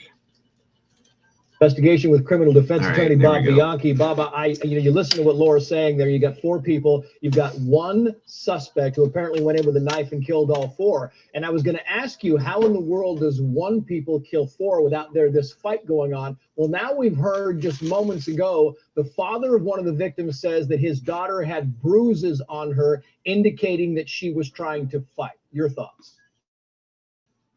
Yeah, Trace, as a homicide prosecutor, the first thing that you've got to do is you got to keep a very open mind, not get siloed into all, avenues of investigation that are going to be looked into. So that's the first thing I've seen for. With a gun, you can understand it. With a knife, it's up close and personal. It's very bloody. It's very slippery. A lot of times people that are doing this, that are actually the perpetrators, wind up getting wounded themselves. And you just have 1 person, you have 4 people, and as you just indicated, that's a very significant piece of evidence that there were bruising, because as you would suspect, these people are going to be fighting back. They're going That would be interesting to know. And Cleo, a public alert has been issued, so they don't think it's an isolated incident. I'm not sure. Welcome, CC, the sweetest lady on the internet. Good to see you guys. Thank you for joining me. I'm not absolutely sure if there was 2 knives, Kelly. It's been talked about that there may have been more than 1 person, but I don't think there was. Okay. I did hear that she did not work there, Mike, that the other girl did, Maddie, I believe. I don't believe Kaylee had a job. So, also, if you want to send the things that you found to my email, I'd be glad to pull that up. Welcome, Liza. Good to see you. Thanks for joining us today. All right, back to this real quick, guys, and we'll move along. There's going to be a lot of what we call transfer of trace evidence, whether that be hair or fibers, clawing under the fingernails. So it would seem to me that there's going to be a lot of DNA that's going to be looked into in this case. And of course, the investigator said, last point, Trace, is that they're not focusing on the roommates who they say are cooperating, but anyone who may be coming in or out of that house. Right. But they didn't say they ruled them out yet. And you back up again. There were 2 roommates who were inside the house who apparently were sleeping because they knew nothing about this. We don't even know if they made the 911 call in the early morning hours. But you think 2 roommates Was it maybe they're looking at they were inebriated, that some of these people are we know where they were at bars and at parties, but how in the world do the two roommates not have any idea what's going on? Absolutely. I mean, listen, of course, we're not saying that the roommates had anything to do with it, but again, keeping everything in mind, that's the first thing that as an investor you're going to say. There are two people there. In a case like this where people are screaming, four people, it's going to be a very horrific and dynamic and long-lasting crime scene. How could it be that two people did not hear it? Of course, they're looking to see they are intoxicated, they were asleep where they are in proximity to where it occurred, but that's certainly something that somebody's going to jump right afterwards. Exactly, Cleo. We mentioned one father who said his daughter had bruising. Another father, Jim Chapman, said the following here, quoting, "The silence further compounds our family's agony after our son's murder. For Ethan and his three dear friends slain in Moscow, Idaho, and all of our families, I urge officials to speak the truth, share what they know, find the assailant, and protect the greater community." Is it your sense that they're holding something back, that somebody is holding something back in this, Bob? Yeah, Trace, listen, I did this all the time, and I understand the frustration, but we'd have to explain that what's important is making sure that we do it right by the book and that we don't put stuff out into the public that can taint witnesses down the road, and the defense can later say those witnesses are testifying about what they heard in the media as opposed to what they actually observed. One note that's really interesting to me, Trace, is the knife. The fact that they're not identifying a suspect, but they've identified a kind of knife that was used is very telling to me. It's a very specific piece of information. So that tells me they know more, obviously, than what they're putting out there, which is understandable. And I got to go, but when you talk about trace evidence, you talk about somebody stabbing others' hair and other pieces, you believe they will retrieve a lot more evidence that could point them in the right direction. Absolutely, no question about it. There's going to be DNA all over the place and a lot of trace evidence, and they just got to go slow and steady and make sure that they dot I's, cross T's, and see if they can match that trace evidence to actual suspects. Yeah, great insight. Bob Bianchi, thank you, sir. You got it, Trace.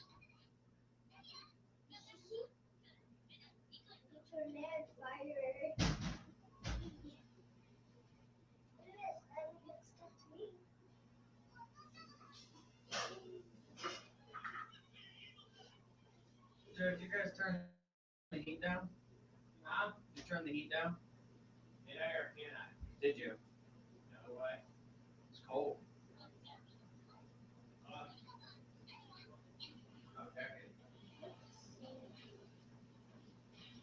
I got the best thing. You're not getting on this foot.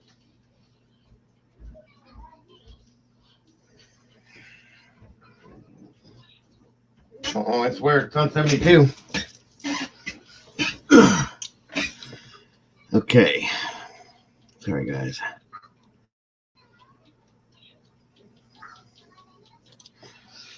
Let's see here. Yeah, I'd heard that. It's very possible. If it was something she was doing nobody knew about, you know.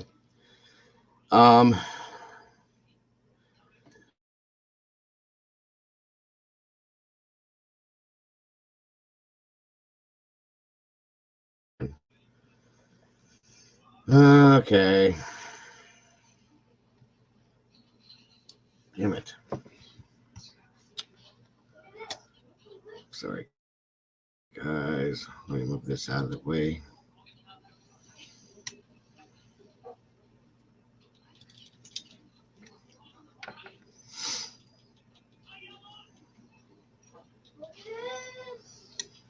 We'll try this here and see.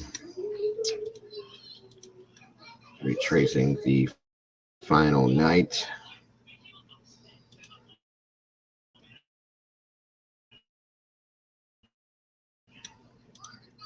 Me wonder if that is the case, who and where is this person? Kind of an important thing to think about. So,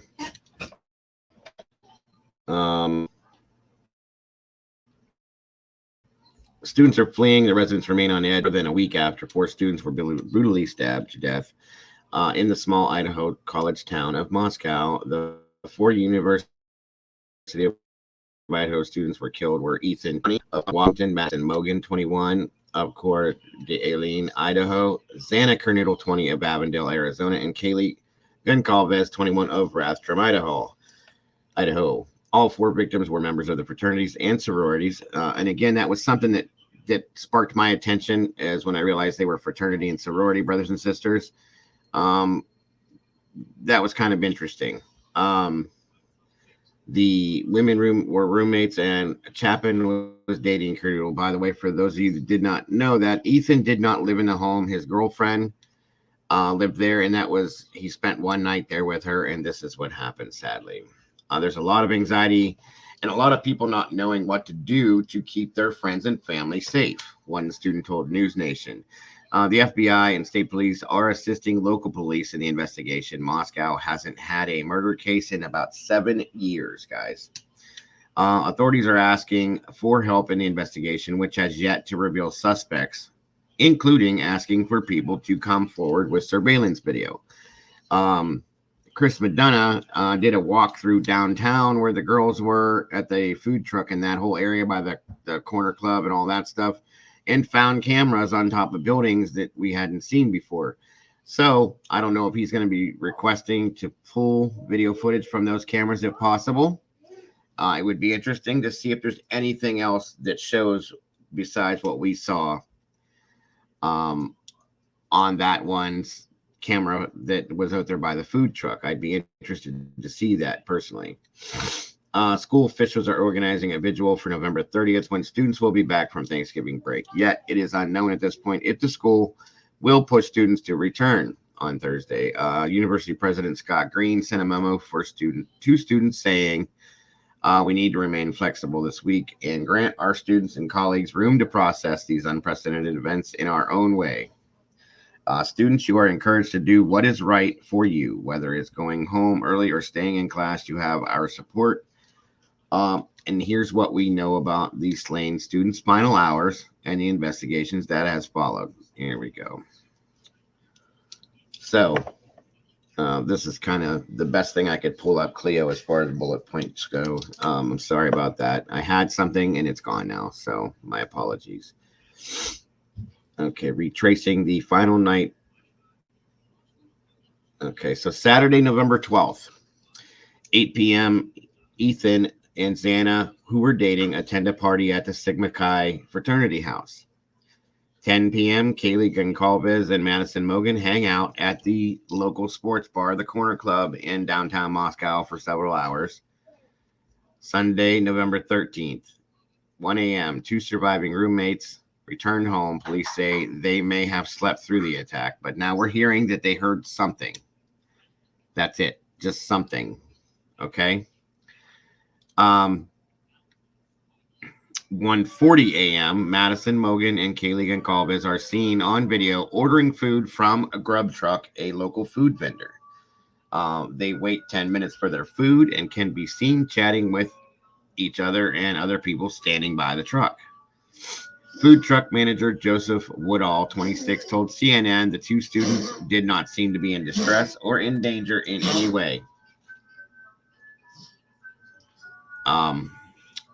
The pair then uses a private party to get a ride home. Police say they have cleared the driver of any connection with the crimes. Approximately 1:45 a.m., all 4 of the students arrived back at the house. Now, we know that time is different based on Kaylee's sister told us that it was 1:56. I saw that this morning, okay? Now, this just shows a little map of the area with a timeline, guys. Again, it was literally 5 minutes from where they lived, where the food truck was. Again, the police are asking for public's help.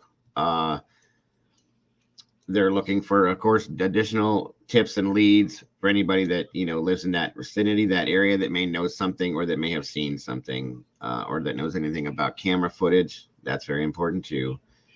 So on and so forth. Approximately 2:30 to 3 a.m. Now, this is where it gets interesting to me, okay?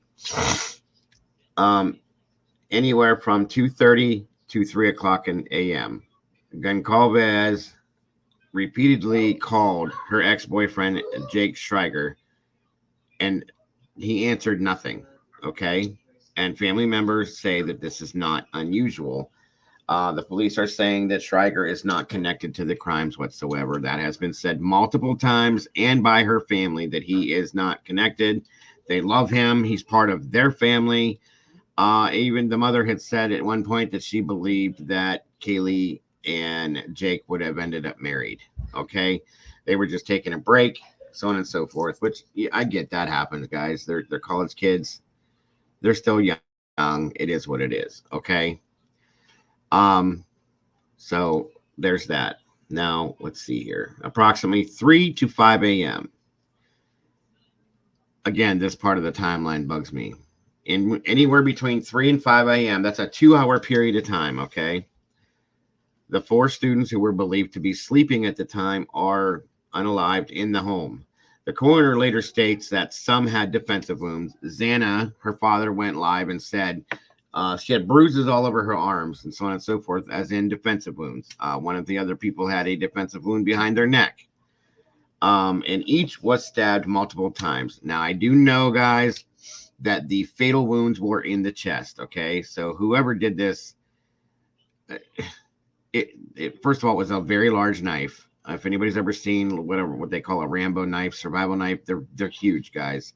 15-inch blades by 2.5 to 3 inch wide. It's a big ass knife, guys. And to go through a chest wall that way, you have to have some strength. And I'm going to venture to say some kind of anger that is being expressed as you're doing this, okay? That's 4 people multiple times. That's a lot, guys.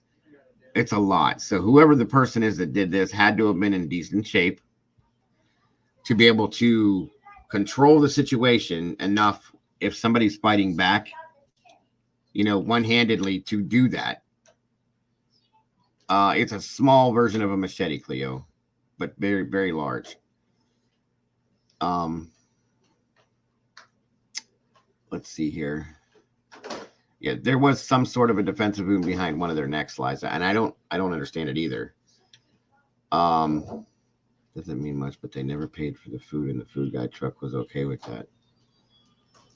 Maybe they had a tab or something that they ran, Mike. Tony says, let's see here. Thank you, Shmooby. I appreciate that, my dear. Absolutely, Cleo. So many different angles. 1, unsolved stabbing in Oregon.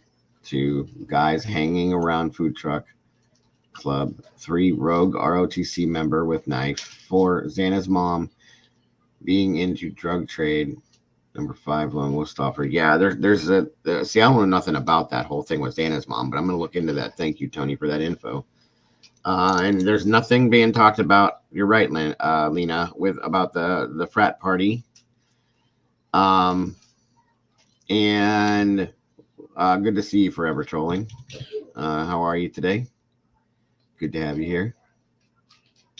And that's the thing is Kaylee and Maddie were both calling Jack. Why? And why so many times? It seems like there was something wrong for whatever reason, and that's why they were contacting him. Maybe because either that, let's see, somebody threw, and I'm not a big fan of conspiracy theories, guys, but I can't remember who it was that threw it out there that said that, maybe, and I don't want to do this, but I'm just going to repeat what was said to me, that if Jack was involved in this, that maybe he lost his phone while he was there between the 2 floors doing what he was doing, and he used their phones to try to call his phone. I can't go with that, guys. It's a little far-fetched to me. Now, Lena says they did pay for their food. The bearded guy is lying. Okay, well, there you go. That makes sense. Either way. And there's going to be a lot of that, guys. There's going to be a lot of he said, she said, this said, that said. You know what I mean? I try to find facts and stick with facts. It's very hard sometimes because there's so many different things being said, but it is what it is. Left it at home. I'm just saying, guys. It is what it is. At this point, I don't like to delve into the Captain Conspiracy stuff. I don't do that. I try to go with facts. But with all these crazy cases we've looked at and all the little things that we see here and there, anything is very possible. Okay. Like Kelly said, left it at home, forgot what he did because of, being nervous. Anything is possible, you guys.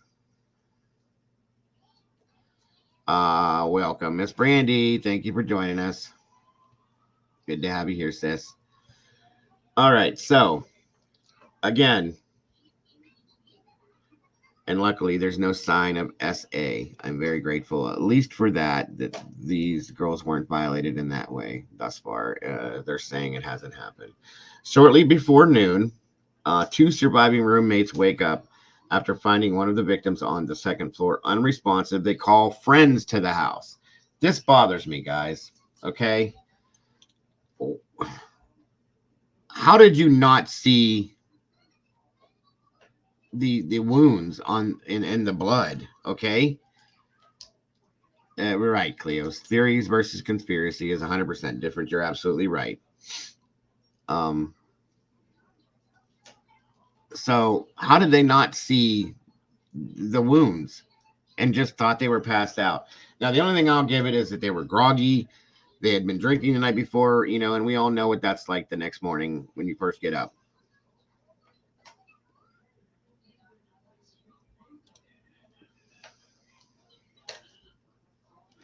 And that was what I said too, Liza. It's hard for me to take anything because after looking at Jack and, you know, the size of him, the way he seems to present himself, but we don't know him personally, guys. So remember that too. I get what you're saying though, Liza. I really do. And I do kind of agree with you. I really have to say that. Good morning, Miss Karen. Thank you for joining us today. Let's see. Cleo says, what about neighbors? 4 people's lives being taken and no one heard anything. And that's my thought. That was my thought from the beginning. How did nobody hear something? There was a dog that was found alive in the home that belongs to Kaylee and Jack together. Why did the dog not bark? That is weird. Any dog, first of all, is going to bark if a stranger comes into the home, typically. So that leads me to believe that it was somebody they knew. Secondly, with all the violence going on, why would a dog, most dogs, if they see people struggling, fighting, screaming, yelling, arguing, whatever, are going to either protect the person that they're closest to, bark, something. Okay? That's what I'm saying. It's just very strange. That's a good point, Lena. Conspiracy just means negating someone's theory. Exactly. Good morning, Izzy. Good to see you. I hope you're feeling well today and feeling better. And that's what I'm saying. How did they not see that, Melissa? Because I showed you guys the picture of the foundation to the house on the outside. There was so much blood, guys, that it seeped through the walls down the foundation to the outside of the home. I've never in all my years of dealing with, you know, scenes in this sense, seen anything like that in my life, guys. You don't see that. That had to have been a lot of blood puddled together to seep down like that and make that on the side of the foundation outside the home, which means it got into the floor cracks, okay, by the edge of the wall, and it seeped down into the cracks of the wall and seeped all the way down through the walls to the outside foundation. That's crazy, you guys. I'm sorry. I don't care what anybody says. That's nuts. Okay. And that's where we're going right now, Cleo. And again, this bugs me. The 2 surviving roommates woke up. They found one of the victims they said they thought was passed out, unconscious. So they called their friends to the house instead of calling 911. And so they had multiple people come over, which in turn screws up the crime scene, okay? Right, Melissa says the same thing. It was estimated at 5 gallons of blood, guys. In picture, 5 milk jugs, okay? Full of blood. That's just unheard of, you guys. That's nuts. I mean, it makes sense because there's 4 human beings, 4 bodies, but that's so much blood. Thank you for that point, Cheryl, and welcome. Each body has 2 gallons up to 2.5 gallons each. Okay, it's crazy. I did, Schmooby. I was going to bring that up too. Squirrel, let's see. Squirrel says, I saw a news report a few years ago where they showed most dogs don't react when someone comes into a home. Some of the reporters put up cameras to test it at their homes, and dogs didn't care. Okay, well, it's a good point, Squirrel. I just, from what I've experienced and what I've seen, would think that, because my dog, if somebody comes into the home that they don't know, they're gonna bark. If somebody comes through a door, he barks. But that's me. Not everybody's animals are that way, I guess. They were telling people that security cameras were a must, even with dogs. I got you. Let's see. Smoothie says, and again, this is something I was going to bring up too. Watch a profiler SA that, in her opinion, it's unlikely to be SK, as no signs of SA, and they're usually for those with who fantasize about killing you. You're absolutely right, Smoothie, 100%. And catching them in vulnerable moment, drunk and asleep, which means somebody, in my opinion, knew, either was there when they got there, followed them there, and came in after, like gave them time to get to bed, like as if maybe they were watching them. Okay. Just saying. Yeah, it's very off, Cleo, very off. Okay. As are most of the cases that we cover, you guys, sadly. Yes, Izzy. Lisa's okay. She's got a very bad case of the flu, but she is okay. Labradoodle. Thank you, Izzy, very much. And again, there is the theory that Kaylee had a stalker. Now, I watched an interview with her father, brother, and sister this morning, and her sister said it's very unlikely that she had a stalker because she talked to Kaylee throughout every day, guys, every day for hours a day, and Kaylee never mentioned it to her. So, there's that. Now, okay, Liza says my theory is that the doors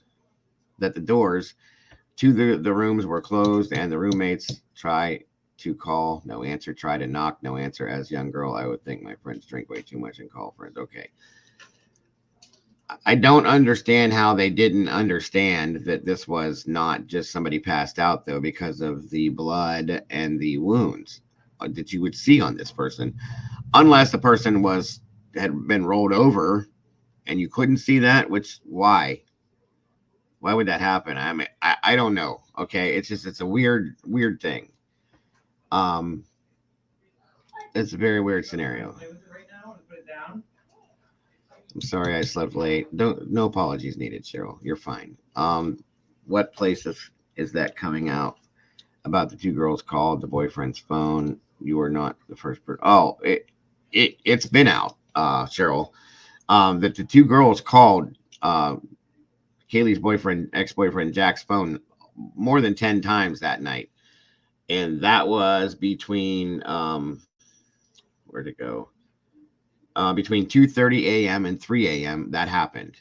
More than 10 calls, and they were all unanswered by Jack. Okay, so it's just odd, unless he was passed out himself. That's all I can say. Stalker cases are very complex. There is nothing done until unfortunate cases absolutely, that here too, everywhere. That is 100% correct, Cleo. Now, I heard the doors were locked when the murder kids were, but still wouldn't they see the blood? And that's what I'm thinking, black-haired chick. Here's the thing. The two girls that survived were locked in a room that had a keypad lock on it. Okay? The whole house was set up that way. So, now they're saying that they heard something. But again, they had all been drinking that night, all of them. And they were probably passed out drunk. And that's where I gave it to the fact that nobody heard anything. But when they finally woke up, and, initially the report was that somebody walked by, looked in the window, saw somebody, and called. That's not how that happened. The girls woke up.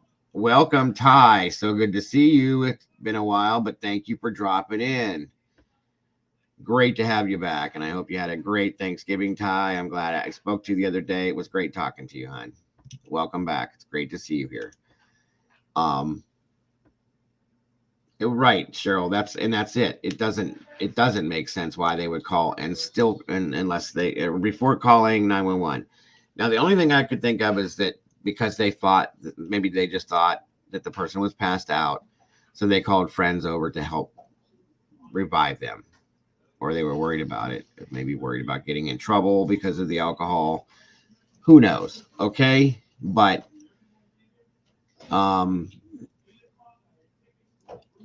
and it's okay, Cheryl. Kaylee and Maddie both were calling, from what we understood, and that's okay. That there's going to be a lot of misinformation in here. Welcome, Stan. Good to see you. Thank you for joining us today. All right, now back to this here. So again, each was stabbed multiple times. There was no sign of SA. Thank the Lord. The 2 surviving roommates wake up. Okay, yes. They called friends of the house, which destroys the crime scene, in my opinion, and is a big mistake. But these are kids. They probably weren't thinking in the sense of what actually happened at first because they didn't know. Okay. 11:58 a.m. A 911 call is received about an unconscious individual on one of the surviving roommates' phones. Responding officers find the 4 students unalived. Police have declined to name who made the call, but said they are not being investigated as a suspect. Police say there were no signs of forced entry. That bothers me too. When they arrived, finding a bloody and gruesome scene. It was a pretty traumatic scene to find 4 dead college students in a residence. Utah County Coroner Lotta County, I'm sorry, Kathy Mowat told a local TV station. Absolutely, and I can imagine it would be. I've never been on a scene that bad, that large, and I can only imagine what they went through. That's going to take some therapy, guys. I promise you it is. Welcome, Life, Love, and True Crime. It's so great to see you. I hope you had a great Thanksgiving, and welcome. It's okay. You're not that late. We just got started into this. Okay. All right. So, back to where we were. Family members report that the home was known as a party house, and that has been talked about. And that previous visitors may have known the keypad lock code. And I get that. Okay. I get that. And that, again, takes me back to thinking that it's somebody that they know. Okay. It is somebody that they know. And this is where I've been researching my brains out, guys, trying to find out by reading through Facebook accounts, Instagram accounts, just looking at what I can find to see if there is somebody, one person, a male, that had a problem with Kaylee or Maddie or anybody else there. The only thing I did find out was that Ethan was not friends with the other girls in the house. Okay. So that was a little odd to me, but it could be a newer relationship, guys. We don't know. And I feel like somebody could have been hiding there, Heather, waiting. I think somebody that may have known. It has been talked about because the camera that was on the food truck had something to do with Twitch, that it could be somebody on Twitch that's quote unquote a serial killer per se, and that's why this happened. I don't know how close to the truth that is or not, but it is what it is, guys. So 3 p.m. the University of Idaho posts an alert on social media channels about the murders, tells students to shelter in place, and instruction that was rescinded about 45 minutes later. Later that afternoon, police confirmed the deaths of the 4 students to the media for the first time. Monday, November 14th, police released the names of the students that were unalived. The FBI arrives to assist with the investigation.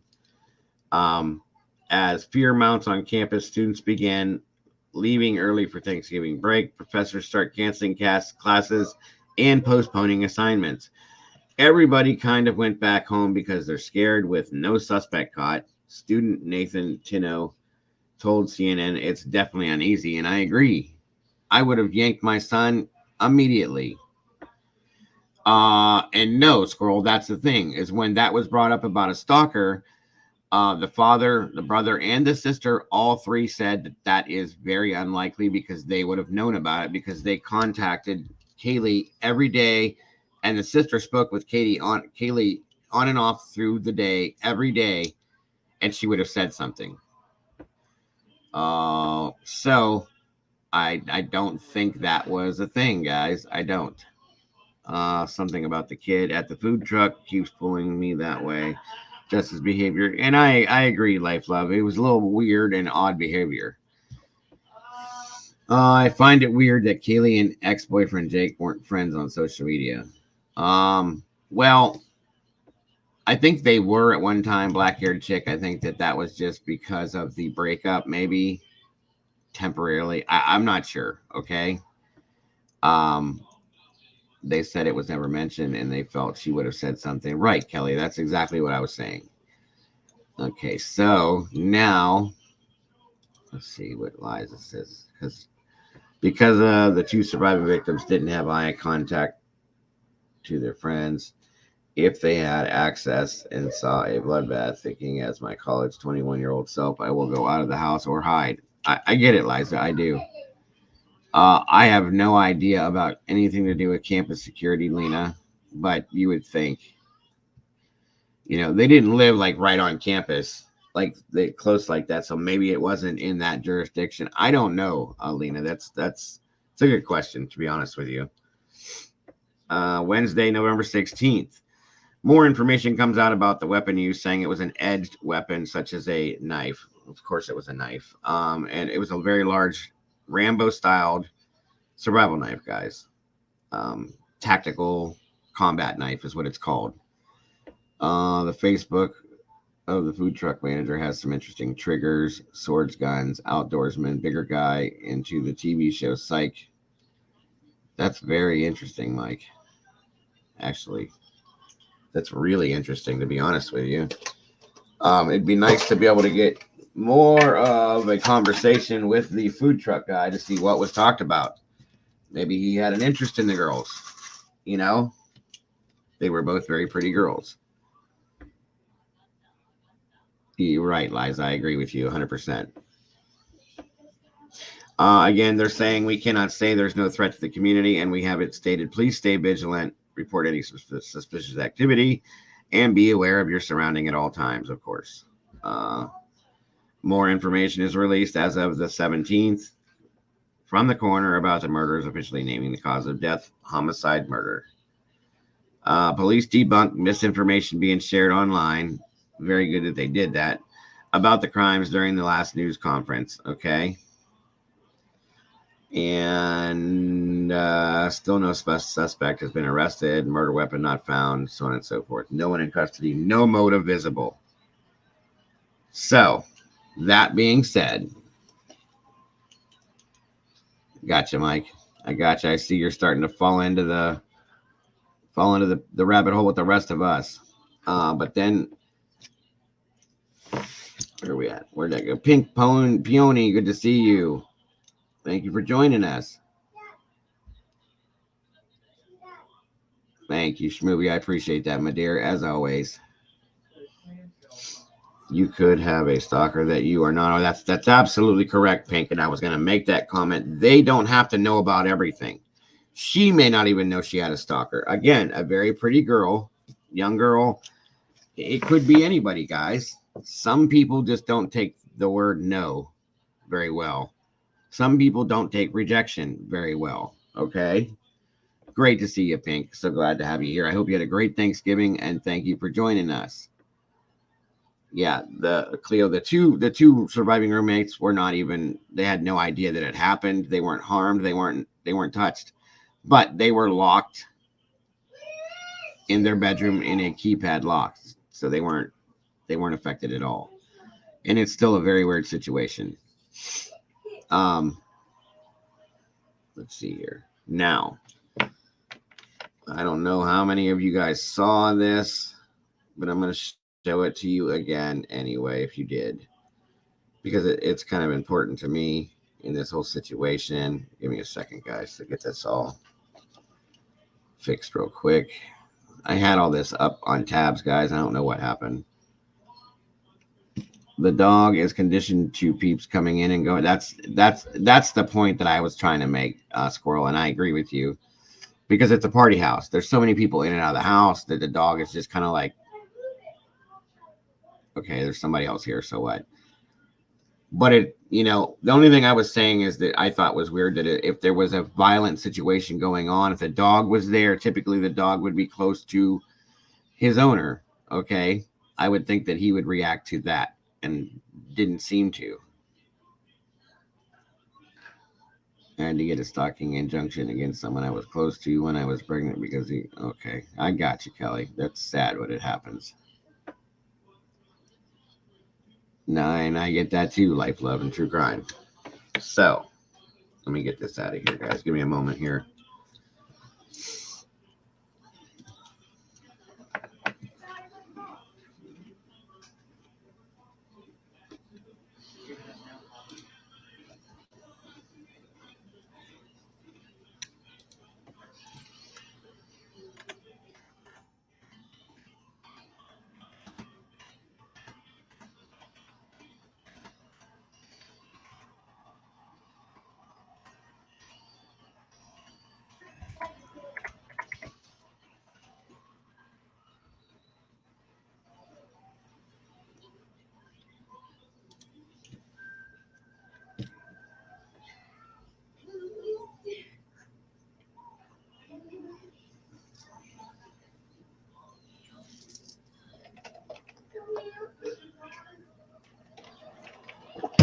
That makes a lot of sense, Dan. I appreciate that info too. That was Kaylee, Mike, and I found that accidentally. What the hell was the other alias? Damn it. I wrote it. I think I wrote it down. Give me a second here.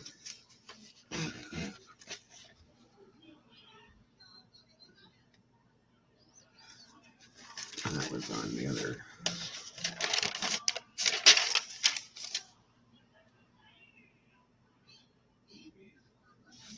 I can't find it. Welcome, Ann Hawkins. Good to see you. Thanks for joining us today. Alexandra Duggan, thank you for that, Stan.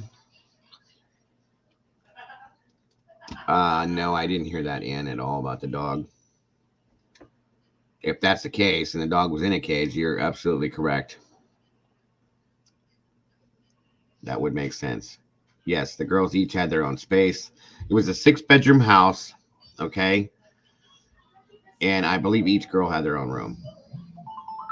The 2 girls were in that same one room, though, downstairs, I thought. I'm not sure for sure. Oh, you're killing me, Pink. It sounds so good. Welcome, Kitty. Good to see you. Thanks for joining us today, guys. Appreciate you guys. I hope you all had an amazing Thanksgiving and had a great time with your families and your friends. And it's great to have you here today, guys. I missed you guys. Those of you that I haven't seen in a while, thank you so much for jumping in. I appreciate you guys. We did have a stream on Wednesday for my birthday. It was a great time. I very much appreciated it. Had a great time with you guys. For those of you that have donated and or donating to the Cash App and or PayPal, thank you so much for that. That is beyond appreciated by me and my entire family. Very much so. Very helpful. Thank you so much. So much. Very much appreciated.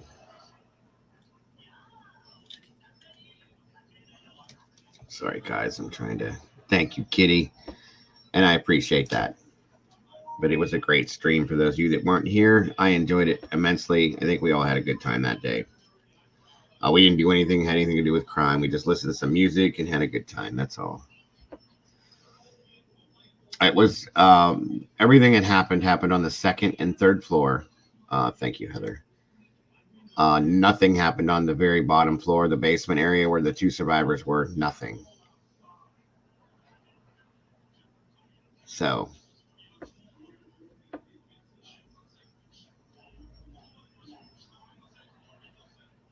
police are protecting the surviving victims extremely well. I wonder if the suspect tried to get to them. And if they haven't, I almost wonder if, what the scenario is right now, because, I'm sure they're being protected now because they did survive. And if the suspect sees that they survived, that could be a dangerous situation, you guys. And therefore they need to be protected very, very, very much so.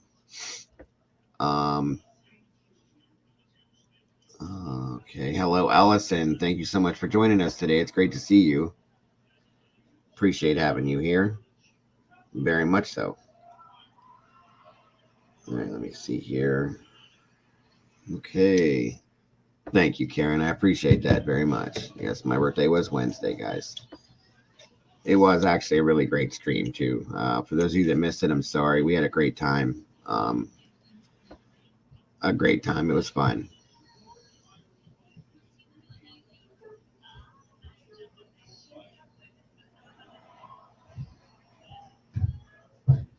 Right, Lena.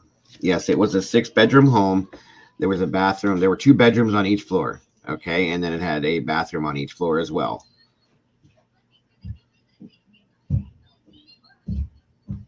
There's a lot of them, Kitty. I know.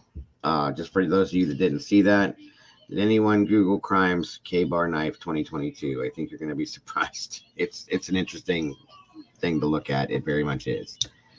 If they are NPC, there may be going on with what I said. You don't go into WIT/SEC for no reason. That's true. That is true. How many rooms did the murders take place in? 2 or 3? I don't know for a fact on that, Kelly. They said that both floors, 2nd and 3rd floor, were crime scenes. They didn't say specific bedroom though. They just said sections and areas. So that was it. Okay, guys, let's see here. Let me find this.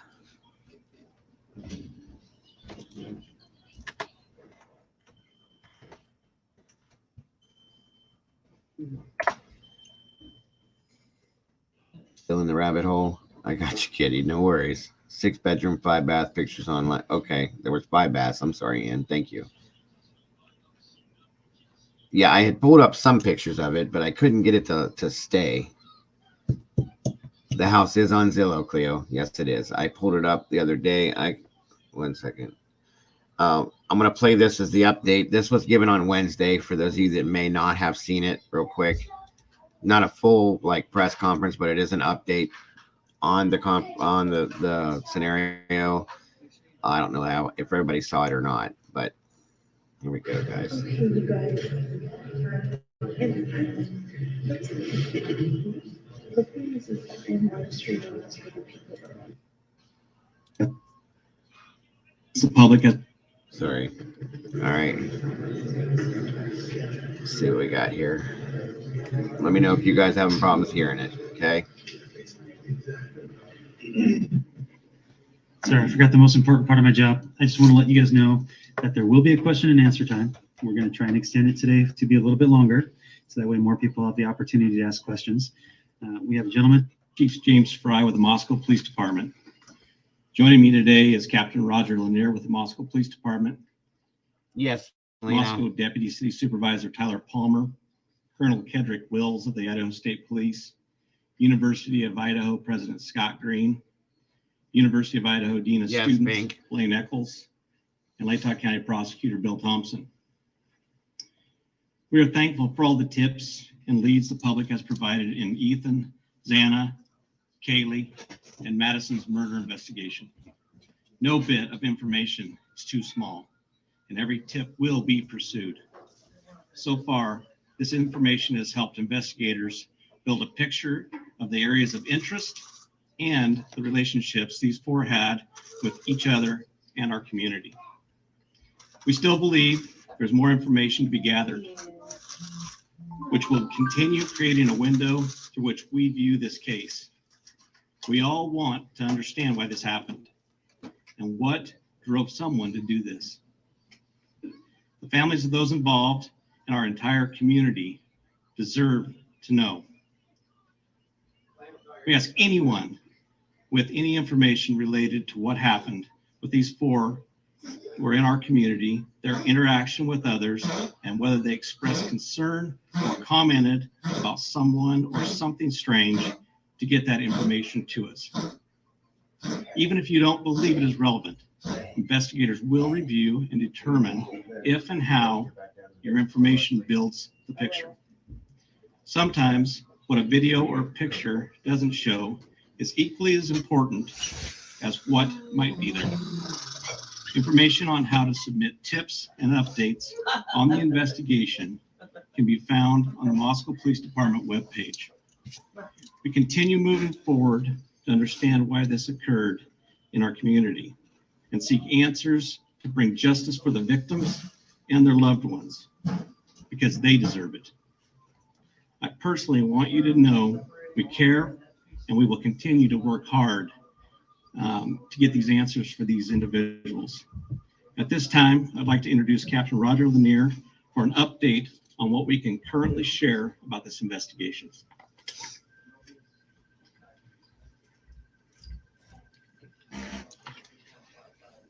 Good afternoon. I'm Captain Roger Lanier with the Moscow Police Department. Just so you guys know, this presser was on Wednesday, the day that we did my birthday stream, so that's why I didn't see it. But that's the day that this came out. So 3 days ago. I want to assure you, first off, that the loss of Xana, Kaylee, Madison, and Ethan remains the highest priority for the Moscow Police Department.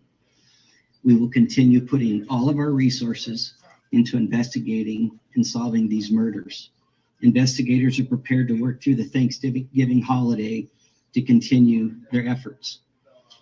I also want to express our sincere appreciation to the Idaho State Police, the FBI, University of Idaho, and the Lake Tahoe County Sheriff's Office for their assistance. And I especially want to thank the community of Moscow for their outpouring of support through this incredibly difficult time. Today, I'm going to recap and brief what we know. I'm going to provide some new information, and I'm going to address some rumors. On the evening of November 12th and into the early morning hours. Thanks for jumping in, Mama Bear. We love you. Enjoy your meal and your time with your family. We'll see you soon. Thanks so much. 1:45 a.m. after visiting a local bar and a street food vendor. Ethan and Xana were also out in the community at Sigma Chi, and they arrived home at approximately 1:45 a.m. Two surviving roommates who were also out in the community arrived home at approximately 1 a.m. Later, on the morning of November 13th, at 11:58 a.m., a 911 call was placed. The call reported an unconscious person. The call originated from inside the residence, and a surviving roommate's cell phone was used. During that call, the dispatcher spoke to multiple people who were on scene. Moscow police officers responded and found two victims, two on the second floor. Thank you, Life Love. And two on the It's all third good. floor of 1122 King Road. The results of autopsies indicated that the four were stabbed multiple times and were likely asleep during the attack. Some had defensive wounds, and there was no sign of sexual assault. We do not believe the following individuals were involved: the two surviving roommates, the male seen in a grub truck video circulating on the internet, a private party who drove Kaylee and Madison home, any of the individuals who spoke to the dispatcher on the 911 call. We're also aware of a male whom Madison and Kaylee had called several times the morning of November 13th, and we do not suspect that individual. Detectives have canvassed the neighborhoods looking for evidence, physical evidence, video surveillance, and they've contacted numerous residents to see if anybody may have seen or heard anything. They continue requesting tips that can be sent to our tip line or called in to our tip line. The specific areas that we're interested in are detailed on maps on our city website and our Facebook page. I did see that, But Liza, stated as earlier, well. generally south of Taylor Avenue to Palouse River Drive, in the area west of US 95 over to the Arboretum. I agree. We too, have heard Kitty. mention that Kaylee stated she may have had a stalker. Detectives have been looking into that, and to this point have been unable to corroborate the statement, although we continue to seek information and tips regarding that report.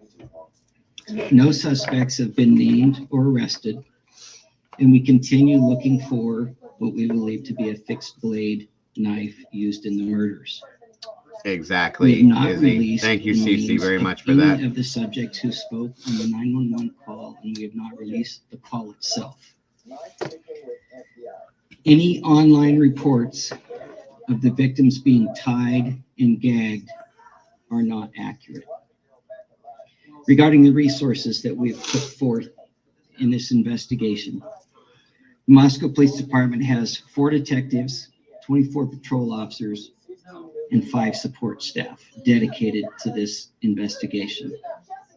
The FBI has 22 investigators in Moscow and 20 additional agents assigned in various locations, as well as 2 members of the Behavioral Analysis Unit. The Idaho State Police has 20 investigators, a public information team, a forensic services and crime scene team, and 15 uniformed troopers who have been valuable in helping provide Yes, she has a real bad patrols case of the and flu, Mama Bear. I safety found out patrols. Wednesday. We very much But she is appreciate your recovering and support. doing better. This is our highest priority. It will remain our Again, highest priority. Thank you, Miss We owe CC. that to the families. At this time, I would like to introduce Colonel Kedrick Wills from the Idaho State Police.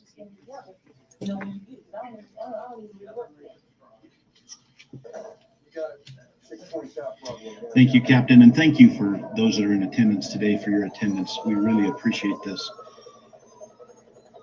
What has affected Moscow and I don't know has about that, affected all of Kitty. us as Idahoans. That was 4 people, hon. We have 4 a way people. in Idaho that the communities come together in tough times, and this is So- one of those tough times. Leads from I the don't know. community are important, and as the captain spoke, Very no true, tip Pink. is too small, and we would urge anybody that has any information whatsoever. It is, to please Allison. Very provide bad, that to very, help us very solve bad this strain. case. Thank you again. The lead Miss agency in CC. this case is Moscow Police Department with Chief Fry and his Very dedicated much team of appreciate it. professionals. And the Idaho State Police's role is to support them. And again, I and want to their thank work you, here. say thank you, and There I is an very much awful lot of appreciate effort those of going you on that behind the have scenes. donated to the And I'll explain PayPal, why it's Venmo, or behind the Cash scenes in App, just a and moment. that will do that But what as well. can't be seen It is very isn't much always appreciated known by my of what entire we're doing in law family. enforcement. From the bottom I'd of like our to explain hearts, that in we just a thank moment. you all But the so much for Idaho that. State Police and the FBI continue to provide resources to this investigation. I would like to speak for just a moment if I could. I do want to tell you guys that this is going to take some time because there was over 119 pieces of personal evidence that they recovered from this scene. It's a big scene, guys. There's a lot of evidence. It took them an entire week to process everything to get where they could even start the investigation. Turn that down now. So in turn, that's why it's going to take such a long time. Just so you guys know, and why things are taking some time. So yes, Breezy, that's a fact. It is going to take some time. Let's see, Liza says, not believe all these people were involved, but YouTube channels are still hanging on. A hoodie dude, boyfriends, said, yeah, I absolutely get that, Liza. I agree with you too. I'm not going there with that either. Because it's not worth it.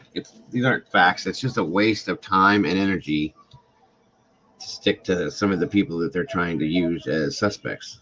We need to know who did this for real, not who could have done this or you know what I mean? We want facts, guys.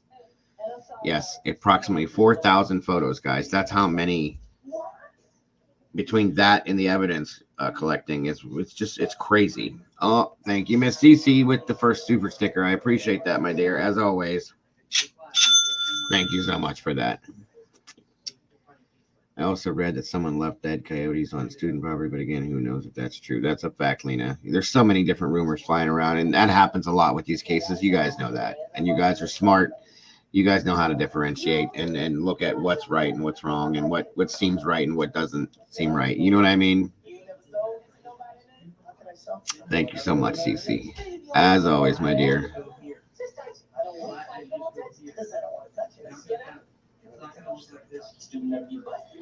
All right. Let's get this going again. Let's see what he's got to say. Good. Not about this specific case, but rather an overview of how cases are investigated, so that maybe it'll give some sense of Bad why rumor mill, Cleo. Bad. the timeline here. We understand you. I think so too, CC. A little bit. We At want least. answers too.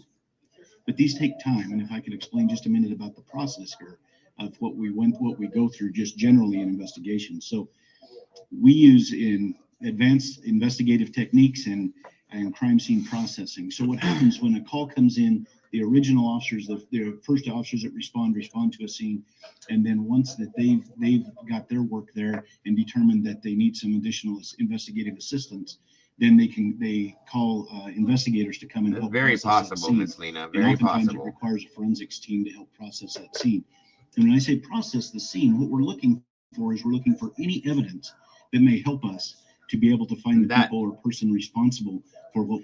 And you know what? Welcome. First of all, welcome, Shacy. Good to see you. Thank you for joining us. And that's a fact. The killer surely would have blood all over his clothing from stab wounds, major arteries targeted. If he left in his vehicle, that would have blood in it also. This is a fact, guys. All these little things are things that need to be taken into account, along with the fact that the person that did this very possibly had wounds on himself due to the scenario. Okay, that's something that's more important. And thank you once again, Miss Cece, for the second super sticker of the day. Very much appreciated. Yeah, he had to be completely covered. If there was that much blood involved, head to toe, guys, head to toe. As gross as it is, it sadly, yeah. Let's see here. I think it was a stranger in the house, had stalked the house. Person had confidence to enter and go to separate floors. Well, even if it was a stranger, guys, and I keep saying that I think it was somebody. 1 second.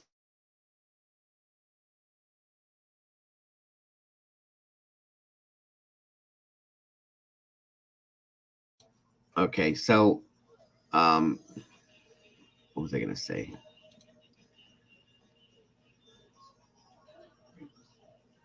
It very well could have been a stranger, guys. This was a party house, so anybody could have seen that this was a party house, known that this was a party house. The only thing I have a problem with is how they got in if they were a stranger, not knowing that keypad code. Okay, thank you again, Miss Cece. Thank you so much, Cece. Much appreciated, my dear. Are you? Oh, okay, Miss Cece. We love you, hon. Thank you so much for joining us today and for the super stickers. Hope to see you again soon. Have a great day, my dear. Or somebody else leaving. Oh, okay. I see you there. All right, hon. I will see you on Monday for sure. You have a great day, my dear, and a great weekend. We love you. Talk to you soon. Very soon. What we're seeing. And so we're collecting biological evidence. We're collecting. Well, here's the thing. That glass door on the, yeah, it's very possible they climbed, got through there. And then there was a picture we saw where somebody had shoved the bar stools and the door so that either somebody couldn't get out or nobody could get in. You're right, Kitty. I absolutely agree with you on that as well, Liza, that they had experience. They had to have known what they were doing, whether it was an avid hunter, maybe possibly a medical student that knew where to hit people in that exact spot to make the fatal wounds. I mean, these things, I don't think this was a young person. I don't think this was a young person at all. And it had to have been a larger, more fit person, I think, and maybe not larger, but just fit to be able to handle this. Right. That's a fact. That is a fact, Kitty. That is a very good point, actually. And I still feel I can almost almost agree with the theory about this was strictly about Kaylee and that everybody else was just collateral damage, guys. I just, for whatever reason, I feel that that is correct. Yeah.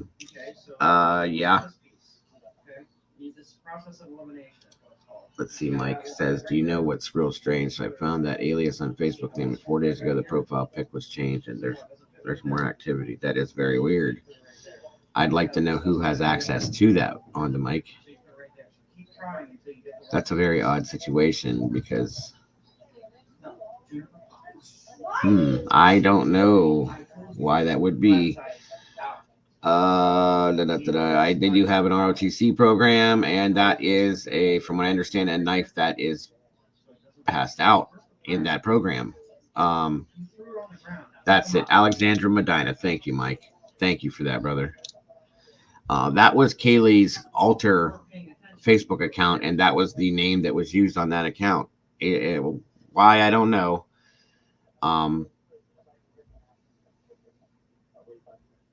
I haven't seen or heard any kind of camera footage at all, Pink, unfortunately. I think he was stalking out the apartment building while it was dark and they were still out. He may have been in the woods behind the house and could see inside the windows. Yeah, that's a very, very good point, Shacey. I don't know, Lena, why.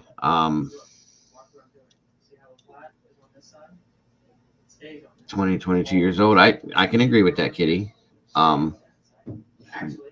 Well, maybe, I think maybe a little bit older, but I can go with what you're saying. At least definitely got to be a strong person, though. That's one thing that's a fact to me, is this has to be a strong, very fit human being. Let's see. Entry, I think most likely kitchen slider. I think tools were placed by slider by Ellie. The stools were placed by the way other pictures released the crimes. Okay, well, that's very possible too, Ann. I agree with you on that to a sense. There is no off underneath either name. OF under. Okay, thank you, Mike. They are sold all over the place, but that specific one that they were talking about is kind of a rare version of that one.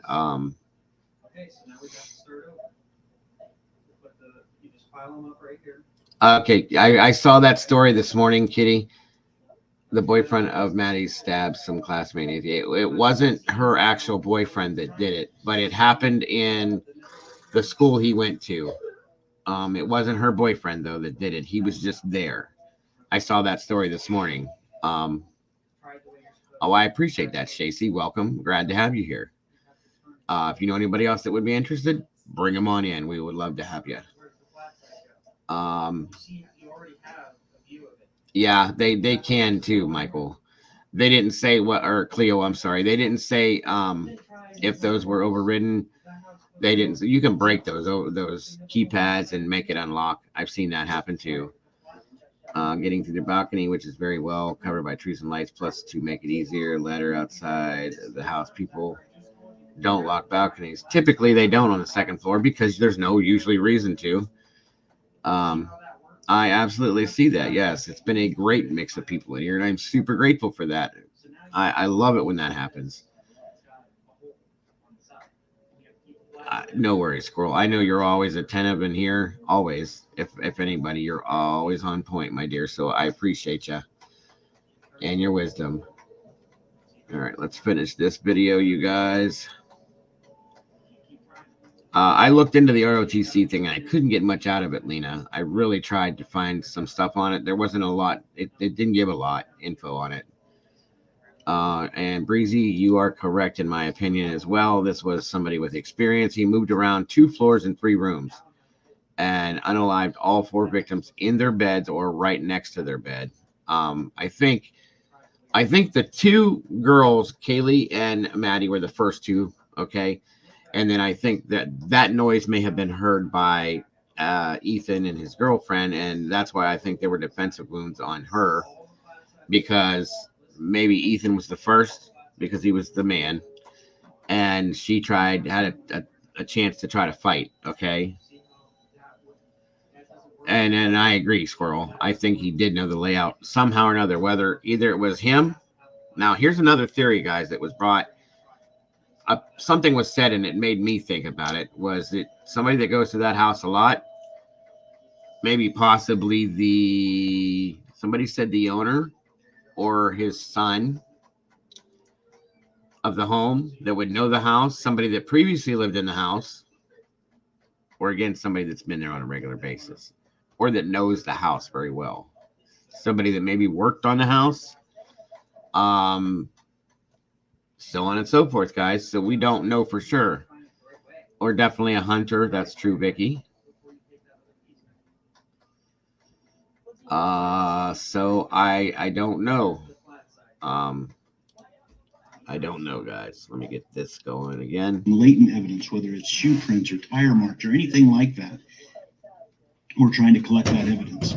We're trying to correct. We do that through photographs. We do that through 3D mapping to be able to map the scene. We identify and we mark evidence, and then we collect that evidence. And then we look for any evidence that we think may be helpful. And once that is done, then we package all that evidence up and we send it off to forensics laboratories to be analyzed to see if it can help provide clues of what's happening. All of this takes an immense amount of time. The reason this is important to understand is because it's important that while this is such a tragic circumstance that we find ourselves in law enforcement, we believe we owe this to the surviving families to get this right. Very true, Pink. And Very so we're true. not willing to sacrifice speed. That's very possible as well, Izzy. We do testing for blood. Very we do possible. latent print processing, any documentations for anything at the scene so that we can reconstruct that scene at a later date. If I could share just a few statistics of this particular crime scene. At this crime scene, we collected 103 pieces of individual Me evidence. either, Lena. I've never seen anything this We took dramatic approximately before. 4,000 photographs.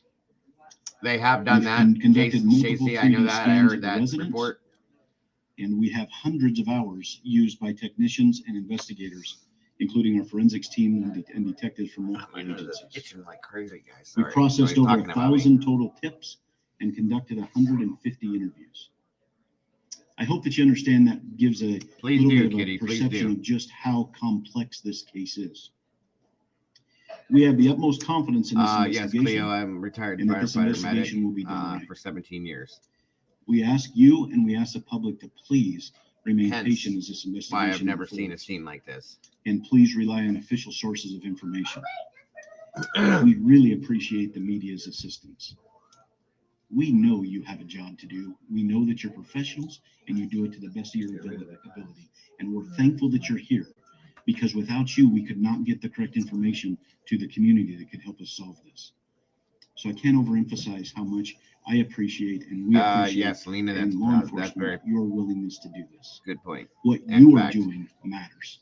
And it matters in what we are committed to doing, and that is to the best way we can think of. to honor Heather, these can you drop victims and my their email families address is in to- chat, is please, to hon? conduct this investigation correctly. Or one of the moderators, please. Finally, I'd like to share that I've been in regular contact with Idaho's Governor Brad Little throughout this investigation.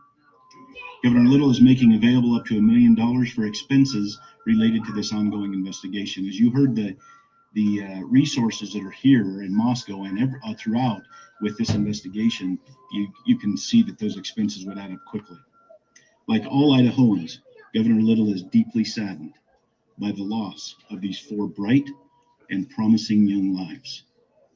And he's making sure the state of Idaho Here, I can provides just do all it of the this way, resources Kitty. possible to ensure that the person or persons responsible for this are brought to justice. And now I'd like to turn the time over to the University of Idaho President, Scott Green. There you go, Kitty. Good afternoon, I'm Scott I agree, Green, President of the University of Idaho. We deeply appreciate the kind words of support we have been receiving from our alumni and friends, as well as many others who may not know us but have taken time to reach out. People are donating to the victims' GoFundMe pages and the Bruce Pittman Fund for students in need, and they're buying personal devices for our students and continuing to look for other ways that they can help. This is what it means to be a vandal. In the last 24 hours, we have sent updated communications to our students, employees, parents, and alumni, And in those communications, we discuss campus security, services available to our students and employees, our plans certain for both instances, remote Cleo, and yes. live instruction to close the semester. Sometimes we and had our to plans get for a candlelight vigil in on contact November with the owner of the All facility of this and is or law available enforcement online. had to do it. But yes, it 3. We has. all want swift does justice happen, and continue to Cleo, work it with does law happen. enforcement to aid them in any way helpful to their And I see what you're investigation. saying in that point. That makes a good point, Cleo, very much so. What just happened? Oh no, come on. Why did everything freeze? As the investigation continues, we will better know how to proceed in the new year. We will endeavor to find the balance among safety concerns, the need to grieve, and the long-term needs of all of our students and employees. Through everything we do, we will keep Kaylee, Madison, Xana, and Ethan, as well as their That's a good families point, and friends, Cleo. in our thoughts. Never thought of it and that our way, but prayers. yes, Thank you. very possible. I'm sorry, I need to introduce Deputy City Supervisor Tyler Palmer. Tyler, sorry.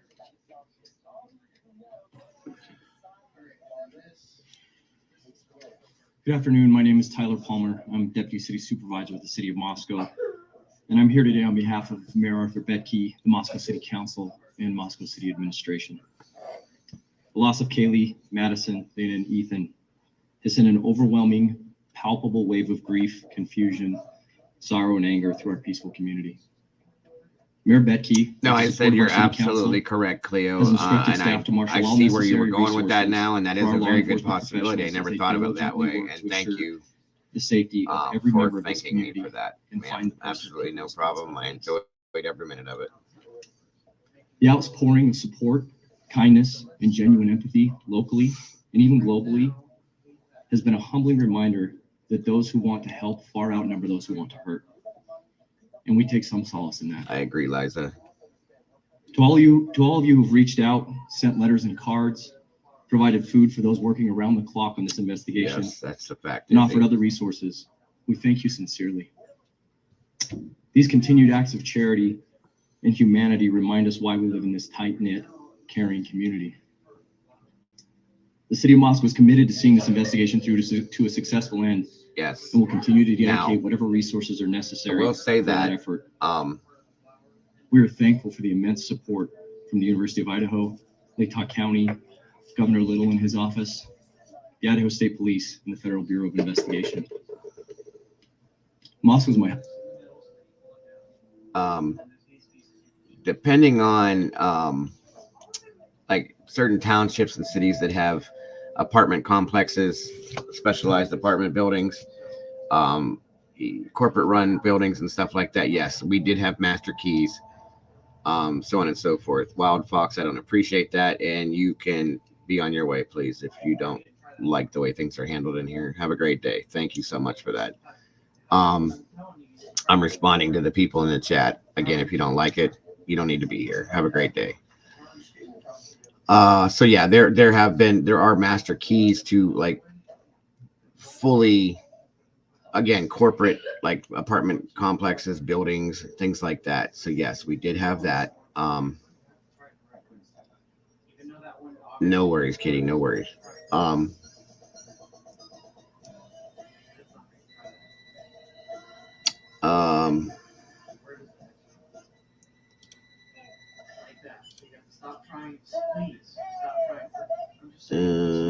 Yes, JC. I agree. I'll let this gentleman go back to what he's saying now. home.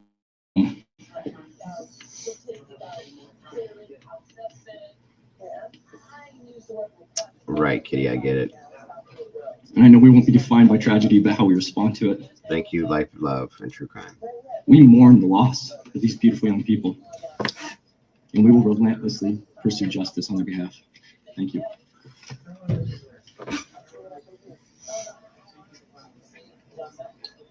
So we would like to open it up to any questions, but I would like to ask if there's an Argonaut reporter here. I would like to ask, and then second after that, an Evergreen reporter, if there's one in the room. That's okay. So let's start with the Argonaut, please.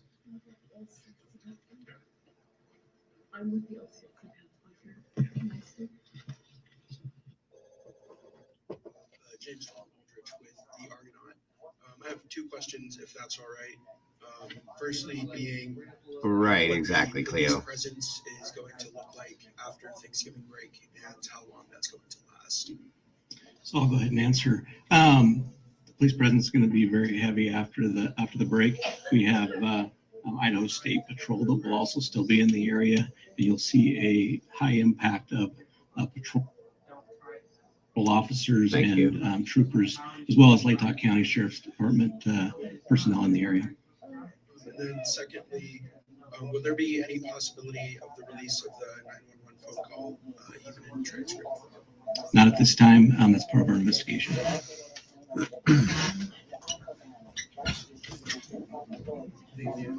Oh, look at that.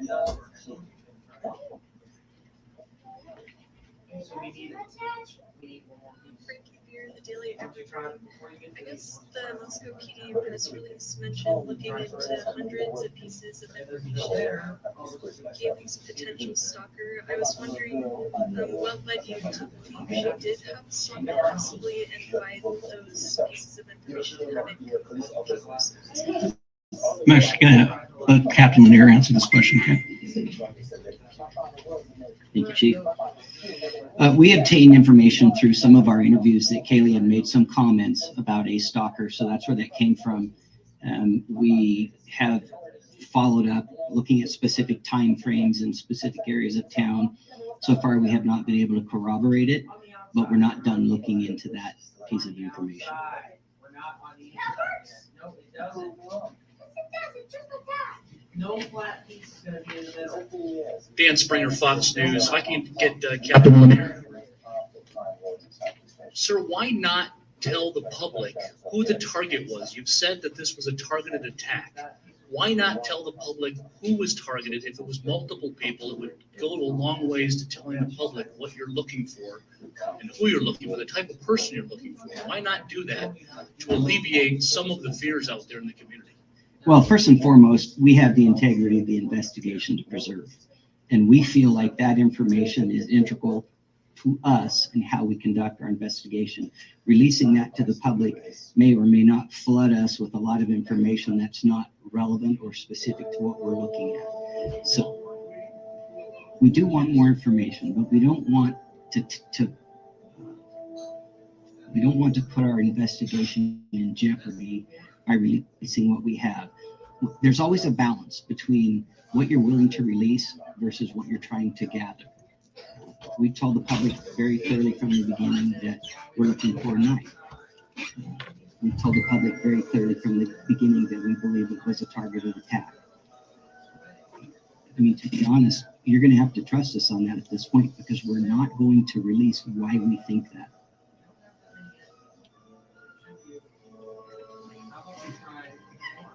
Lauren Patterson, Northwest Public Broadcasting. I see that the FBI set up a special web page just to collect digital information. I'm also curious if any of the investigators can speak to this.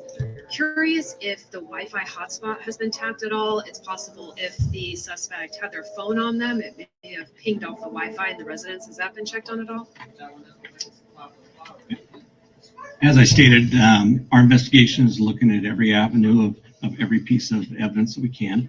The FBI has given us a website for any downloads of video or anything. So we ask people, if you have any of that, to send it to us, please. Thank you, Natasha Chen, CNN. I have a couple of questions here. One, in many homicide cases, the first hours, the first days are so incredibly crucial. Now that we're moving into a window that's further and further away from the incident, does that concern you about the ability to arrest a suspect, or do you have information that you simply can't share with us that makes you confident that you're close to solving this? I'm going to have the Colonel step up and address that, please. Well, thank you for the question, and I would like to address it a little more globally than specifically, a little more globally here. Yesterday, as time goes on, I mean, we're time past the initial calls for service and the initial crime.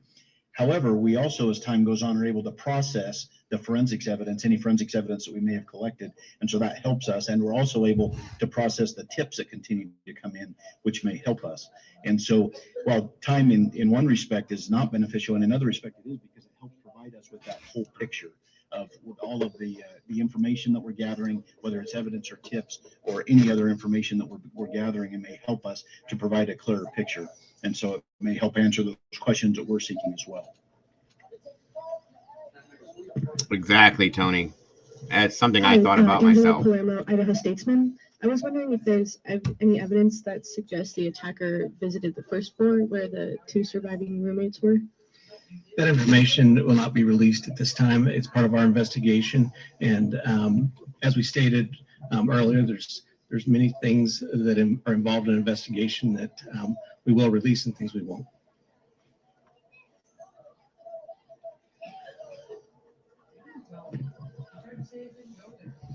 Good afternoon, Ashley Soriano, Fox News. Amen to that, Tony. Amen to that. Have you considered the possibility of a murder-suicide? Is that something that you guys are considering right now?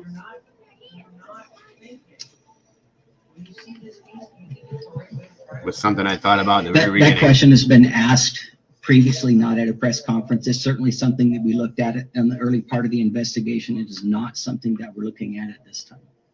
And I know some of the investigators' vehicles and police vehicles are coming in and out of the driveway. Do you think that potentially could disturb any tire marks or other evidence? Yeah, so the question has been asked about why did the crime scene tape expand, and that's not uncommon. When the first officers arrived, they tried to cordon off what they thought was important. We immediately expanded that when the investigators got there to process the scene. And logically, as this progresses, and you've seen this through our press releases, we have expanded it to several areas of the city and have in fact canvassed entire neighborhoods. So we try very, very hard to uncover every single bit of evidence possible in an area before we move on to the next area. So yes, we've looked at everything that we think we need to look at in and around the crime scene at this point.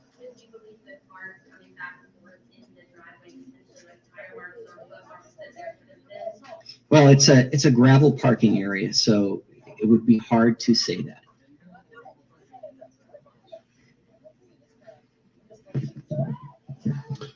How are you folks holding up? How are your detectives and officers holding up? And Chief, you mentioned that detectives are prepared to work tomorrow on Thanksgiving. So what is the expectation that they will be? That is correct. We're going to have many detectives and agents working all the way through this incident. Our people are dedicated. Our people care about this community. Our people want to ensure the community that we're here to bring safety and we're here to get a resolve on this. So we will continue to push through. We'll give people time off as they need it, and we will continue to take care of them. But we're gonna keep pushing on this until we come to a conclusion. Chris Mitchell, KLEW. Is there any plans to increase security for the Apple Cup on Friday?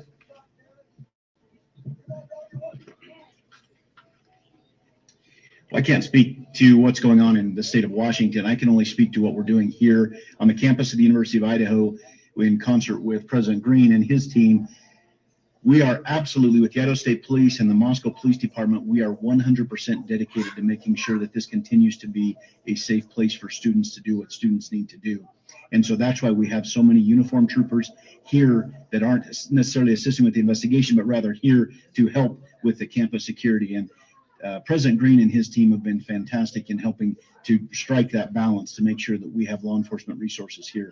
So while I can't speak what's going on anywhere else, I can tell you at the University of Idaho, we have a lot of state troopers and a severe increase of state troopers and Moscow police officers here, both on campus as well as throughout the community.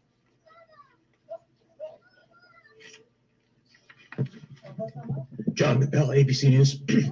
Are investigators looking at any possible connection to an unsolved double stabbing in the Salem, Oregon area about a year and a half ago?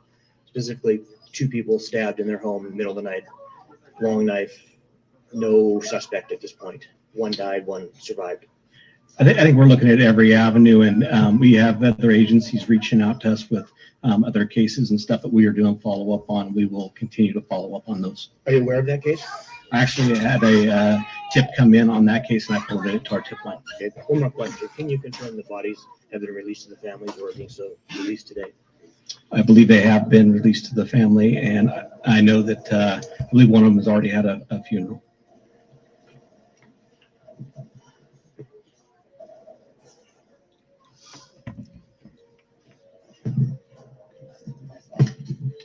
Destiny Martin with the LCSC Pathfinder. Can you lend any insights into the possibility that the murder weapon is linked to the ROTC program? And also you mentioned that the analysis unit is here. Okay, Will Heather. we be able to hear anything from them about a working profile they possibly have? And on that note, have you guys ruled out the possibility Exactly, that the killer Cleo. might be a female?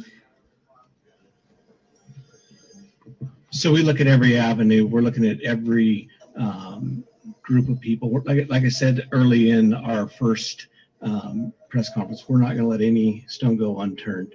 I believe can you just clarify your second portion of that question? Oh, the BAU, sorry. Yes, I would like to know if the BAU has a working profile, because you look at victimology. Are you able to tell us who was killed first on the time of death, so that we may understand who was? If it was a targeted attack, it would make the most sense if they killed one of the roommates first, and then maybe the other two. I'm not. Sure. This is not speculation. I'm getting off topic. My question is: are you guys looking at a working profile? Have they come up with anything new? Not that I know of, regarding Stacey. the motive or intentions of the killer or killers? The BAU unit is working diligently to do what they do. Will that be provided? I'm sure that may be provided once the conclusion of this case comes together. But they are continually taking in information, reading reports, and gathering information for that. Good afternoon, Chief. Amanda Rowley with Crime 2. Seeing some speculation with some of the cars being searched this past week. Wondering if you can squash some of the rumors and that speculation. Is there anything you can share specifically on the white car out front, and then a follow-up for the university? So I'll have Captain Lanier go ahead and come up with that. Thank you. Well, we have looked at a lot of different vehicles. I'm assuming you're referring to the vehicles that were in the parking lot at the time. Yeah, so some of those vehicles belonged to the victims and some belonged to other people in the house. And so for us, that's part of the crime scene. As I mentioned earlier, the crime scene was expanded out through the parking lot. So we wanted to make sure that we looked at those prior to releasing the crime scene. It was part of the initial investigation that night. And for the university, is there any additional information at this time that you can offer about the candlelight vigil, maybe what we can expect from that? And then any other information you can provide about that ask of the community to light the night on November 30th? Thank you for that. I'm going to turn this over to Blaine Nichols at this point. He's actually planning the whole event. Good afternoon. I'm Blaine Nichols, Dean of Students. The vigil is going to be hosted next Wednesday, November 30th at 5 p.m. We have it scheduled for the administration lawn at the moment. We're going to make a final determination on location early next week, just because we're waiting for the weather window to get closer, so we feel comfortable that that's where it will be located. We're anticipating a large turnout of community members as well as university members, students, faculty, and staff at that particular event. And all of the families have been invited to join us if they so wish from that aspect of it. The response has just been absolutely beautiful and overwhelming to the love that has been provided to the institution as well as the family members.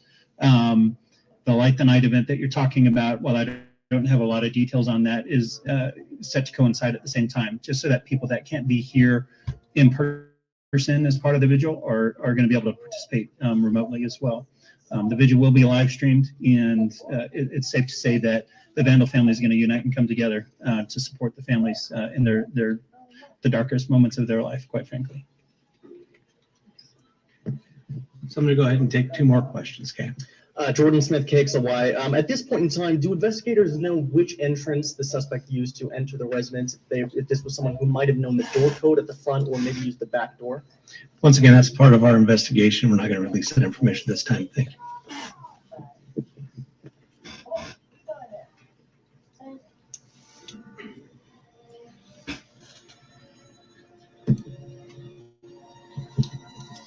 Noah Baltimore, News 8. You said this was a targeted event. You won't tell us why they were targeted. What should students do to prevent being targeted in the future?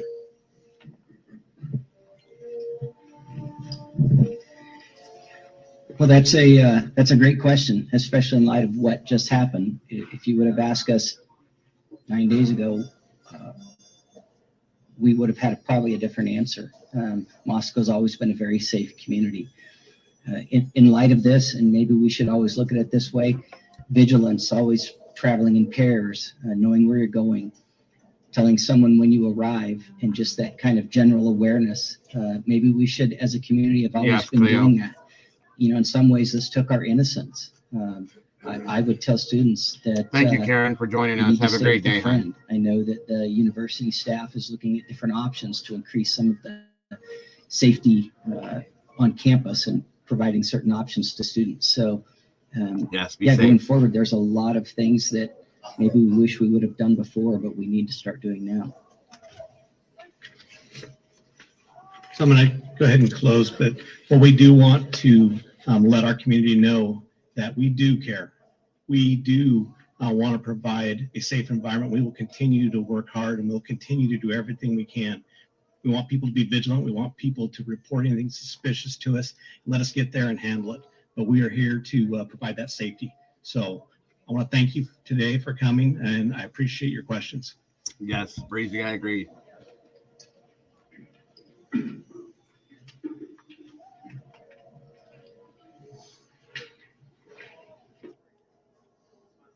All right, guys, that was the presser Wednesday, the 23rd. For those of you that didn't see it, there it is. For those of you that Idaho did, authorities say they are, quote, making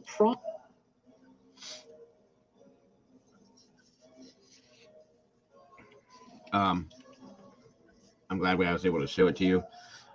There is a news clip from CNN in regards to an FBI official that that said that there was something that struck this person differently off of this. Thank you, Heather, for that again. 100%, Izzy, as always. I'm just going to show that to you guys real quick here. 1 second, guys. And this is from an FBI official that they're basically saying, like it says, what struck an FBI official about the murder investigation. All right, guys. progress, unquote, in the investigation into the murders of 4 University of Idaho students, but they're still not providing many details. Gotcha, Police Mike. told CNN today that they have interviewed more than 90 people and received at least 700 leads. Investigators also said they found a dog at the home where the students were killed. The dog, who was seen here with one of the victims, was found unharmed. But at this hour, there is still no suspect in custody and more questions than answers. CNN's Natasha Chen took a look at the police response. This is her report. The incomplete and sometimes contradictory information came in the first days of the investigation. We believe this was an isolated, targeted attack on our victims. Those words echoed in the press, perhaps leaving the impression that the police knew something that should make the public less worried. But some residents and neighbors near the crime scene were not comforted by the terms targeted and isolated. At first, I thought that they actually had something going, so you think that makes sense, like, oh, it's targeted, and you wait to see, you know, what they say, but now they've said nothing and that they know nothing. So how can you say it's targeted? Then the local mayor went further, telling the New York Times it could have been, quote, a crime of passion, later clarifying that was just one possibility. They don't want people to panic. And yet, unless you have the evidence that you are willing to share with the public and be transparent about how the investigation is going, these words are completely giving false confidence. But police say they can't share their entire case for fear of compromising the investigation. I mean, you can't just put that out into the public's eye. They would impede the investigation, and ultimately it might impede justice at the very end of this. But with no suspect identified, many students packed up and left town. There's no caught or anything. So it's definitely uneasy on campus right now. By day 4, police recognized their assurances of public safety weren't resonating as residents fixated on the fact a killer was not caught. Police Chief James Fry went before the cameras. We cannot say that there's no threat to the community. Still calling the crime targeted, but pulling back on assurances there was no public threat and pledging to release more. I probably should have been standing here a day or so ago, but I'm here now. Between 2016 and 2021, there were no murders in Moscow. So when the quadruple homicide stunned this town, the 36-person police force was pressed into unprecedented action. With no full-time communication staff, So, the messaging was a little bit off Idaho State Police were brought in to assist with public messaging. and really put out hopefully the best information we can. But the rumor mill has been hard to control. A report of a man loitering in a food truck near 2 of the victims was knocked down by police, who later said they eliminated the man as a suspect. Reports that someone's pet dog was, quote, skinned 3 weeks before the killings are also believed to be unrelated. Meanwhile, police are trying to protect the integrity of the investigation. If you flood the public with information of everything that's going on, then stories might start merging. Stories are already emerging. Rumors are emerging. Yeah, unfortunately, rumors are out there. People want answers. A lot of times, or all the time on TV, these are solved within 60 minutes. There's an appetite to make sure these are done, and we totally respect that, and we will put out as much information as we can, as soon as we can. Though some victims' families have expressed frustration with a lack of information, Together, we want to extend gratitude to the following. this week the family of Ethan Chapin acknowledged answers and justice can only come now from police. The Moscow Police Department, who now carry the burden every day, not only for us, but for all of the impacted families. I asked about the threat level to the community given the initial confusion of that message. And Aaron Snell here told me that it's always a good idea to be vigilant since the suspect hasn't been caught, saying that it's a good idea to walk in pairs, to lock doors at night. And he did not rule out the possibility of perhaps more than one person responsible for these killings.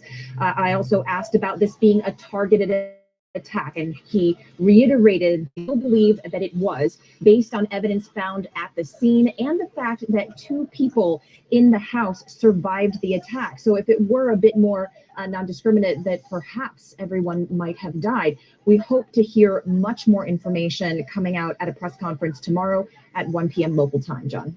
Natasha Chen in Moscow, Idaho. A terrific report, Natasha. Thank you very much. More perspective now from former Deputy FBI Director Andrew McCabe, who is now a CNN senior law enforcement analyst. Andy, we just mentioned we are expecting officials to release more updates at a news conference tomorrow, but it's now been more than a week since the murders, and we really don't have any answers. So what do you make of the lack of details? Well, John, there's a couple of things that I think are really troubling here. One, of course, is the lack of detail. Now, you would never expect any police agency to share all of the details of a crime of this nature with the public, but you would expect them to tell you some of the basics about how they're doing and what they're thinking, simply to calm fears, to let folks know that they're on the job and they're getting things done. Not only have they not done that, they've actually made statements that are contradictory and cause more confusion than they've helped. So they are definitely behind the power curve here in terms of managing this crisis response with their press outreach. And we're just hoping that that's not indicative of a lack of organization or focus or capability in getting this investigation done. Because in your mind, there is still very real current public safety concerns there? No question. You have a quadruple homicide. You do not have, by their own admission, they do not have a suspect identified. They don't, presumably, not that we know of anyway, they don't have a communication or any sort of claim of motive or purpose behind that. They don't have a murder weapon recovered yet. So without any of those facts in place, I don't see how they can possibly state with any confidence that there is not a threat to the community. Clearly there is. That threat still out there. One of the things police have said is they have ruled multiple people out. I got you. How useful is that in an investigation to rule people out? You know, eventually, John, you want to rule people out, but I was struck with how quickly they ruled out a fairly large group of folks who seem to have played key roles in the discovery of this crime. So you have the two roommates who were on the premises when the murders were taking place. You have some number of either a friend or some friends who came It's over very possible, to Liza. see those roommates the next Very morning possible. before the 911 call was made. You have the individual who drove the two females from the food trucks back Very to their possible. house right before the homicides took place. And all of those folks have been kind of dismissed as having no involvement. It just seems kind of quick to be writing off folks who were so close to this event. You'd think you'd want to do a pretty substantial, thorough investigation of each one of those people and their networks to ensure And I that have a there's theory I'm absolutely going to no throw you guys connection real before you quick go out to that the nobody public and has say, spoke we on cleared yet. all these people. But, you know, that I came again, up I with don't on know my own. what's going on behind the scenes. Amber It Kate, is a thank very you very possible much for theory, helping us guys. understand the limited details we do have. Appreciate it. Thanks, John. Now, I'm just going to throw this out there, guys, and I'm not going down the conspiracy rabbit hole, but this hasn't been talked about. We do begin with breaking news at this hour. The jury of a Spokane murder trial. Sorry, guys. I'm going to talk about this theory here because it hasn't been brought up, and it's something that is a very real possibility, you guys. Yes, Cleo, I have seen it. Very much fan of it, and all of the rest of them.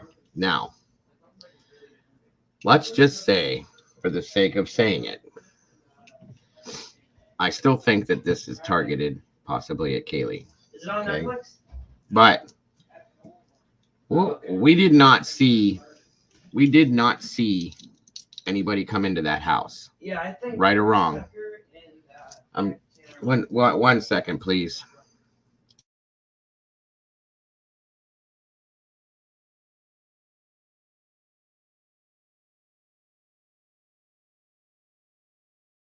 So, I thought about this the other night, and I was writing some things down with my notes, and it popped into my head, and it's like, wait a minute. So, that being said, we didn't see Ethan and his girlfriend come into the house.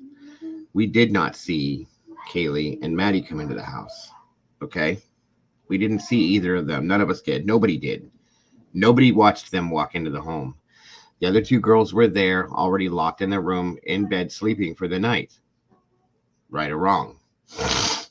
That being said, what if there was a third person with either one of those groups of people? What if somebody came in with Ethan and Lord, I can't ever say her name correctly, his girlfriend, or if Maddie and or Kylie brought somebody home with them. Kylie was single. Maddie wasn't, but Kylie was recently single. What if somebody came home with them, either one of those groups, whether it be a friend or a boyfriend or possible boyfriend, and that person did this and then just left because nobody would know that that person was there? Do you see what I'm saying? This is something I thought about the other night, and as I was writing stuff down, it's like, wait a minute. Because nobody knows exactly who came in that home that night at that time. Now this, guys, once again, everything as in everything that goes on in this channel, unless we have proof, is 100% pure speculation. Okay, and that's okay though, Breezy. I mean, this is a young girl. Who's to say that things didn't start to go wrong with this person that came home with them? Therefore, that's why they started calling Jack, to get protection from this person. You see what I'm saying? Maybe they brought this person home and he started being a weirdo, making comments, acting weird. And so in turn, they were trying to think of a way to get him out of the house. And so they started calling Jack to get Jack to come over for protection. And it just didn't happen. And in turn, boom. You see what I'm saying, guys? Thank you, Ty. I appreciate that. Just think about it, guys, just for a little bit, because nobody knows how many people or who actually came into that home that night when they got home.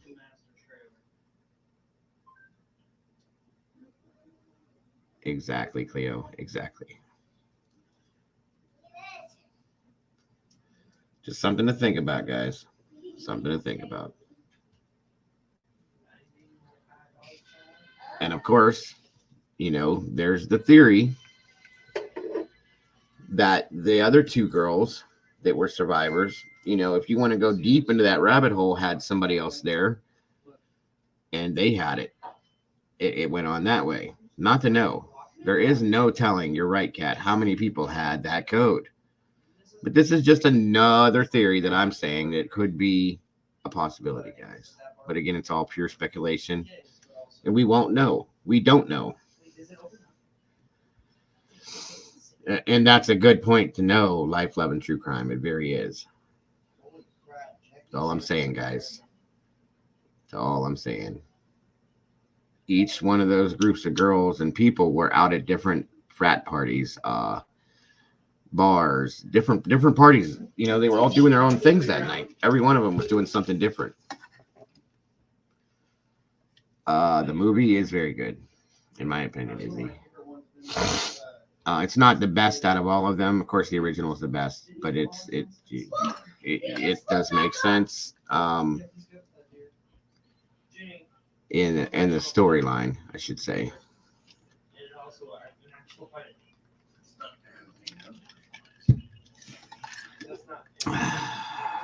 For what, Piggy? Why are you apologizing? No need to apologize for anything. So, just saying, guys. Just another theory I was thinking about the other night, and I'm like, you know, we don't know who was in that house. There's no cameras to show. We saw them at the food truck, those two. We didn't see the other two.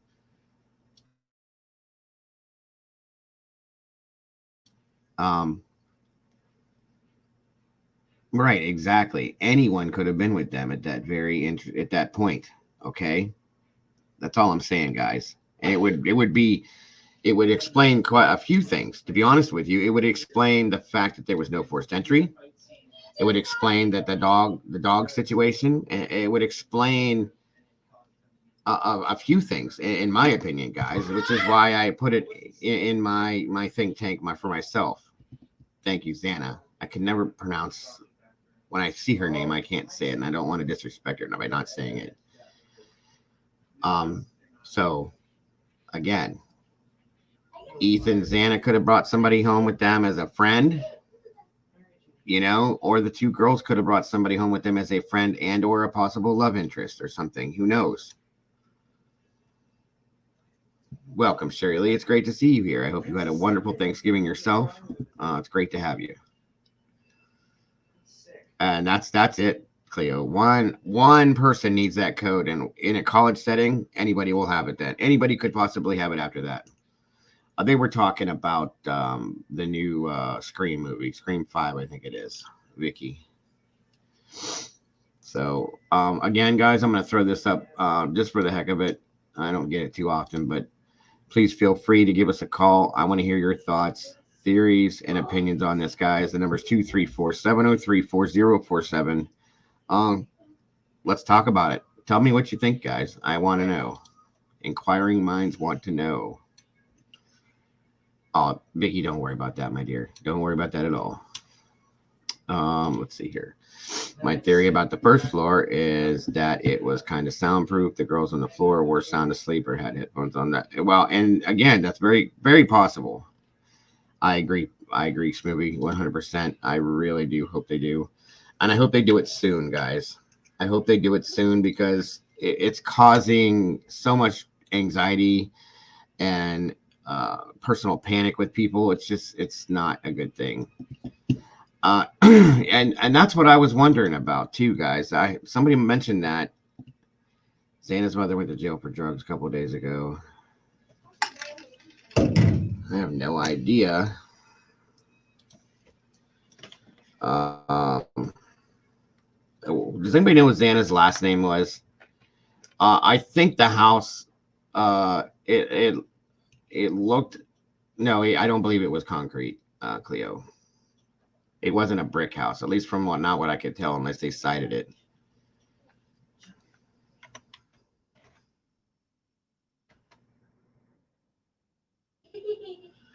Let me see something here.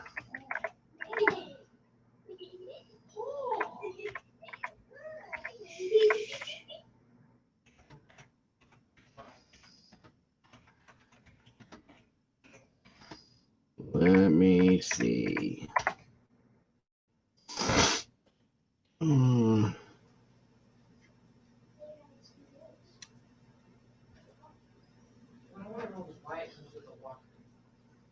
What year is this set in?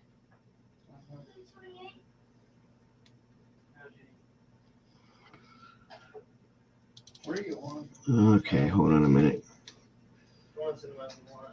That's what I'm saying, Breezy. Not to mention that there is that possibility that that person's still out there, that it happened, and we don't know what the situation is yet. Is this the start to a serial killer? Is this a personal situation? You know, I'm going with the fact that okay, I did find that, you guys. Hold on one second. I listened to Reverend Donna, and she has some interesting talking. Yeah, there is some things being brought up in regards to the talking situation. So let me show you guys this last thing here. I did find now. For those of you that were inquiring, because I had heard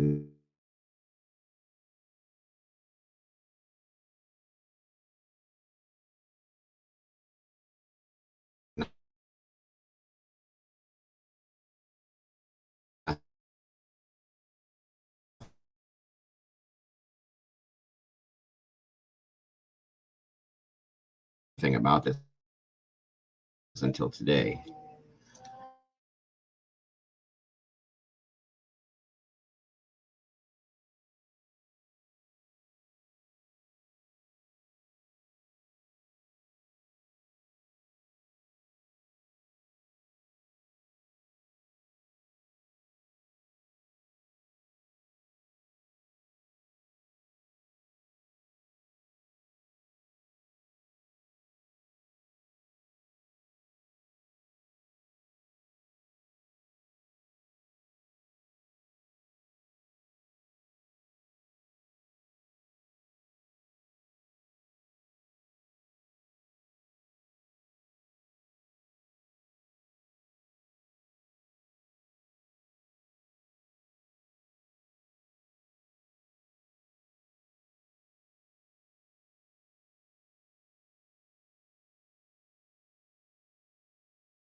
Sorry, everybody. I don't know what happened. Welcome, Fupa. Good to see you. Good to see you. Yes, I heard that. I was going to kind of get into that tomorrow, Fupa. I absolutely did hear that. Sorry, everybody.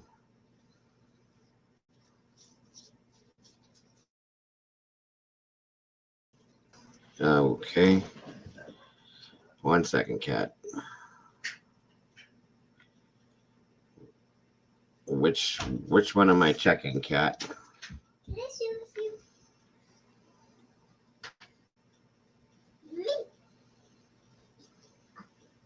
Any movie with Jackie Chan will work.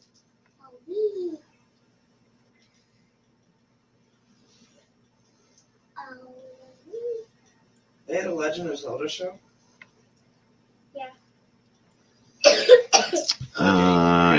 I'm back. Can you guys see and hear I me? don't want to get sick. Yes, no. Is she sick?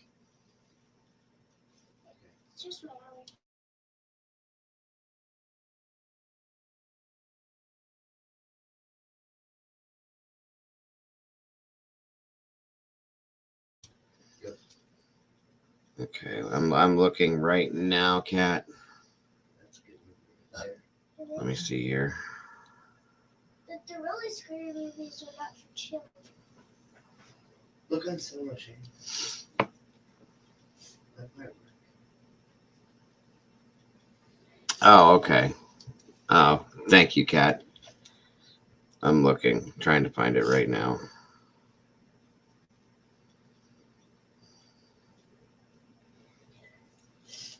That's a cinema. I don't know why it's not coming up. That's a cinema. Okay. What's going on here? Oh, damn it.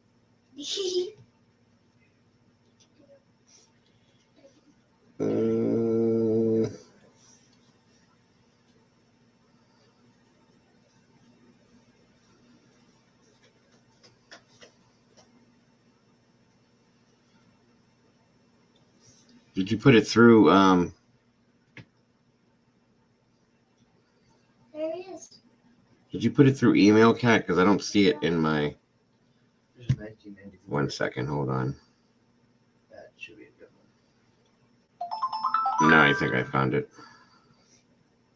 This is the one I was talking about. Denise Kara Kernoodle, yes. Wow. Incarceration date was November 20th of 2022, 12:01:24 a.m. Warrant arrest. Let's see. She was arrested as of November 19th. She has 1, 2, 3, 4, 5, 6, 7 charges. Possession of some type of substance. It's kind of hard to see. Right there. See the name, guys? She has all those charges right there.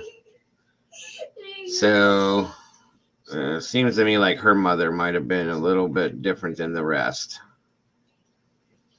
Interesting, though. It is very sad. Very sad. It sounds to me like she was very possibly an addict.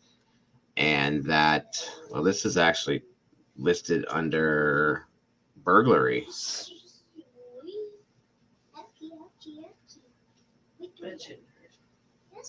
Maybe this was what happened with her daughter was a trigger and it sent her back into that world. You know what I mean? It does happen, guys. It does. And I'm not going to damn her for it right now. You know, that's not even something I wouldn't have been looking for it, but I get it. I mean, I would have looked for it just to see what it was about, see what was true or not. But you know, at this point, what this woman's going through, I'm sure that this was probably a trigger, and here it is, guys. You know, it happens. It happens to the best of us. So,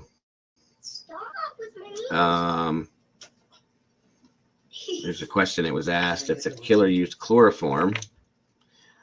I don't think so, because I think that, well, at least not with two of them. Zana and Ethan, I think, fought. So I don't think so. I don't think so, Mike. Or Cleo. Why do I keep doing that? Okay. I just think that was a trigger, and it sent her looking for certain things to take her mind off of this stuff. I really do believe that, guys. Ah, Daisy, so good to see you, my dear. Welcome, welcome, welcome. It's great to see you, my dear, and I hope you had a great Thanksgiving. Yeah, we're at the end now, but I just did an update on the Idaho killings and so on and so forth. That's really all. It does. It definitely does. So it would have to be something. It's not an instant thing when you put it over their face. It's not going to happen instantaneously. It takes a minute for it to kick in and get in the system.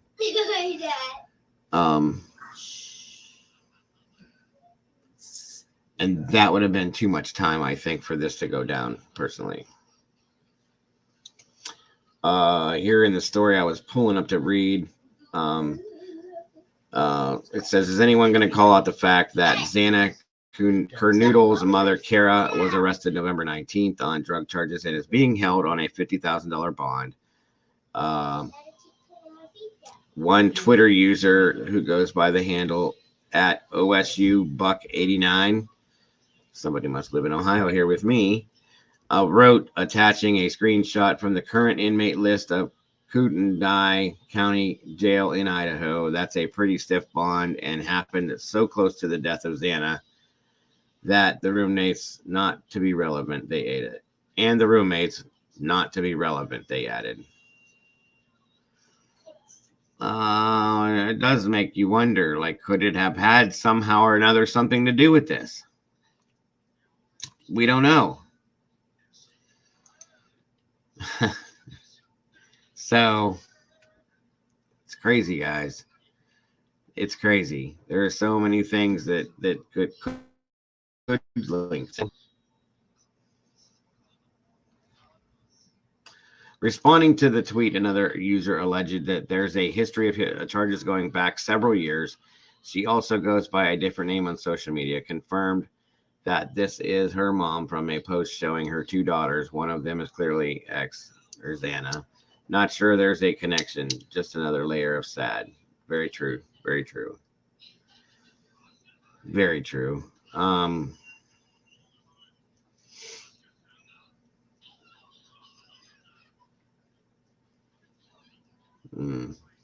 Yeah, that's why the identity of Xana Kernoodle's mother remains a mystery at this time. Her father, Jeff, notably broke his silence after the tragedy and lauded his beloved daughter's bravery, speaking to Arizona outlet 3TV CBS 5. He revealed that Xana had bruises on her body, a sign that she was defending herself against her assailant. Bruises torn by the knife.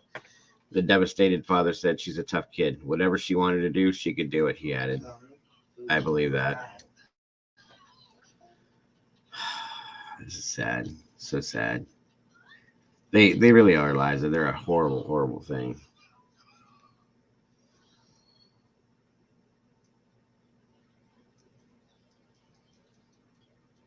It's just so senseless, this whole thing. Whole thing is ridiculous and senseless.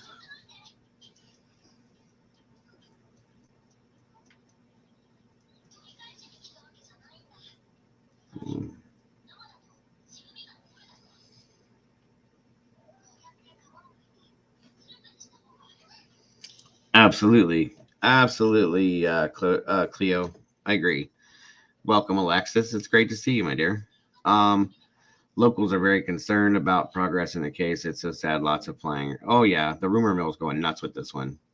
Drugs are a horrible problem, Liza, and they affect everything in and around us, guys.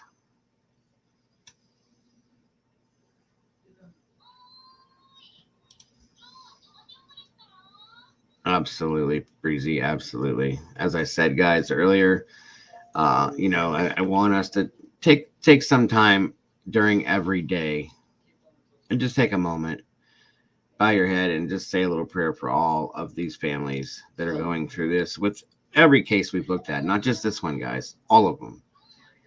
Because we're lucky enough to have, a lot of us are lucky enough to have our families with us right in here and now this time of year. And these people don't. And a lot of these people just lost some of their children, I think that's the least we can do as human beings and brothers and sisters to all these people is to bow our head for a couple moments a day and just pray to God to bless them, to watch over them, and to keep them safe and go inside their hearts and protect them from the agony that they're suffering with right now.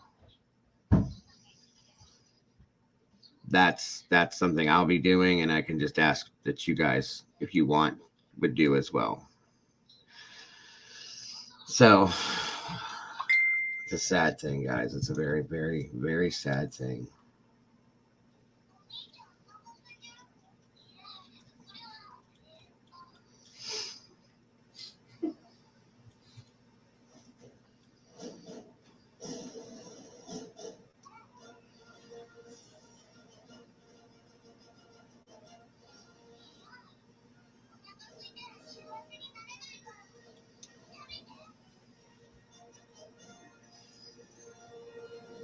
Yeah, I agree, Liza.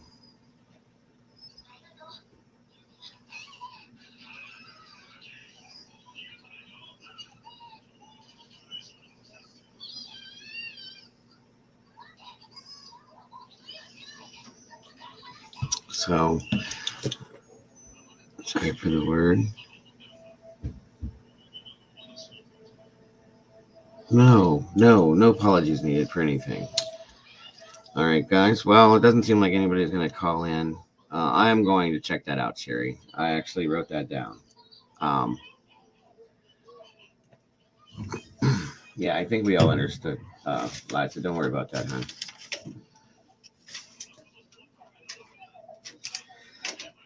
But like I said, it doesn't look like anybody's gonna be calling in. My granddaughter's here now, so I think I'm gonna go ahead and end this here for today.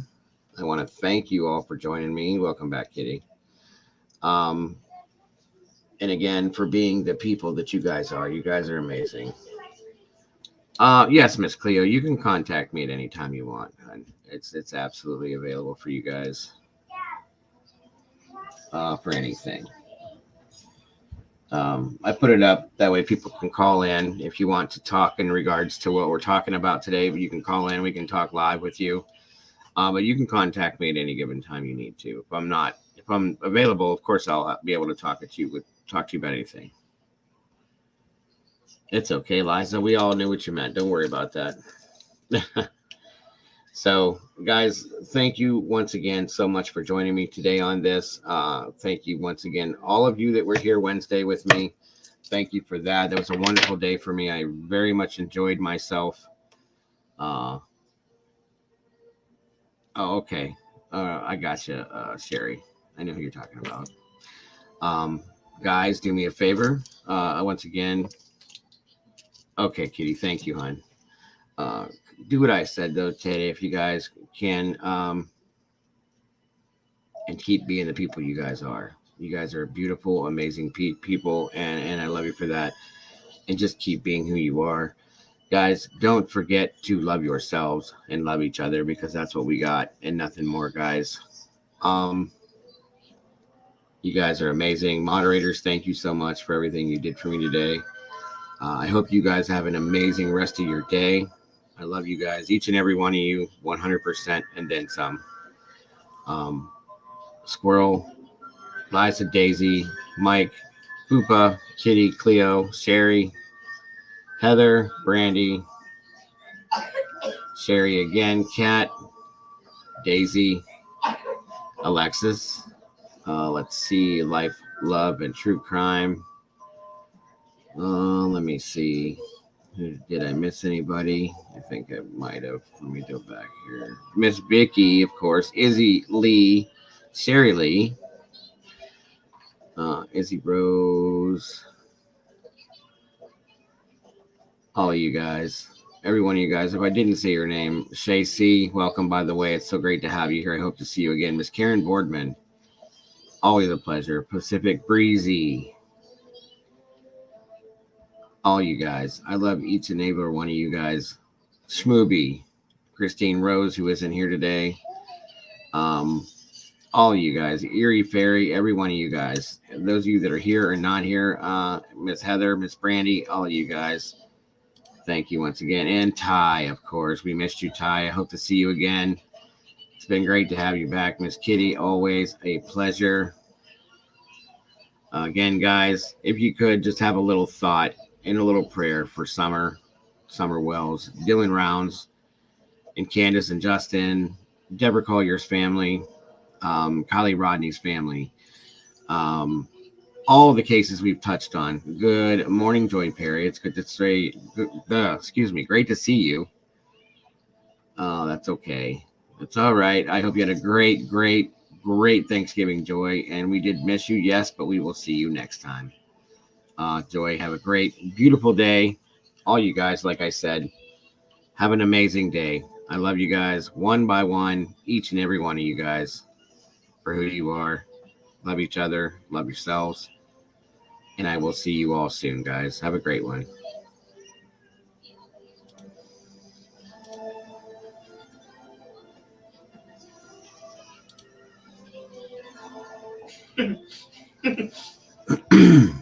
Dad. Dad.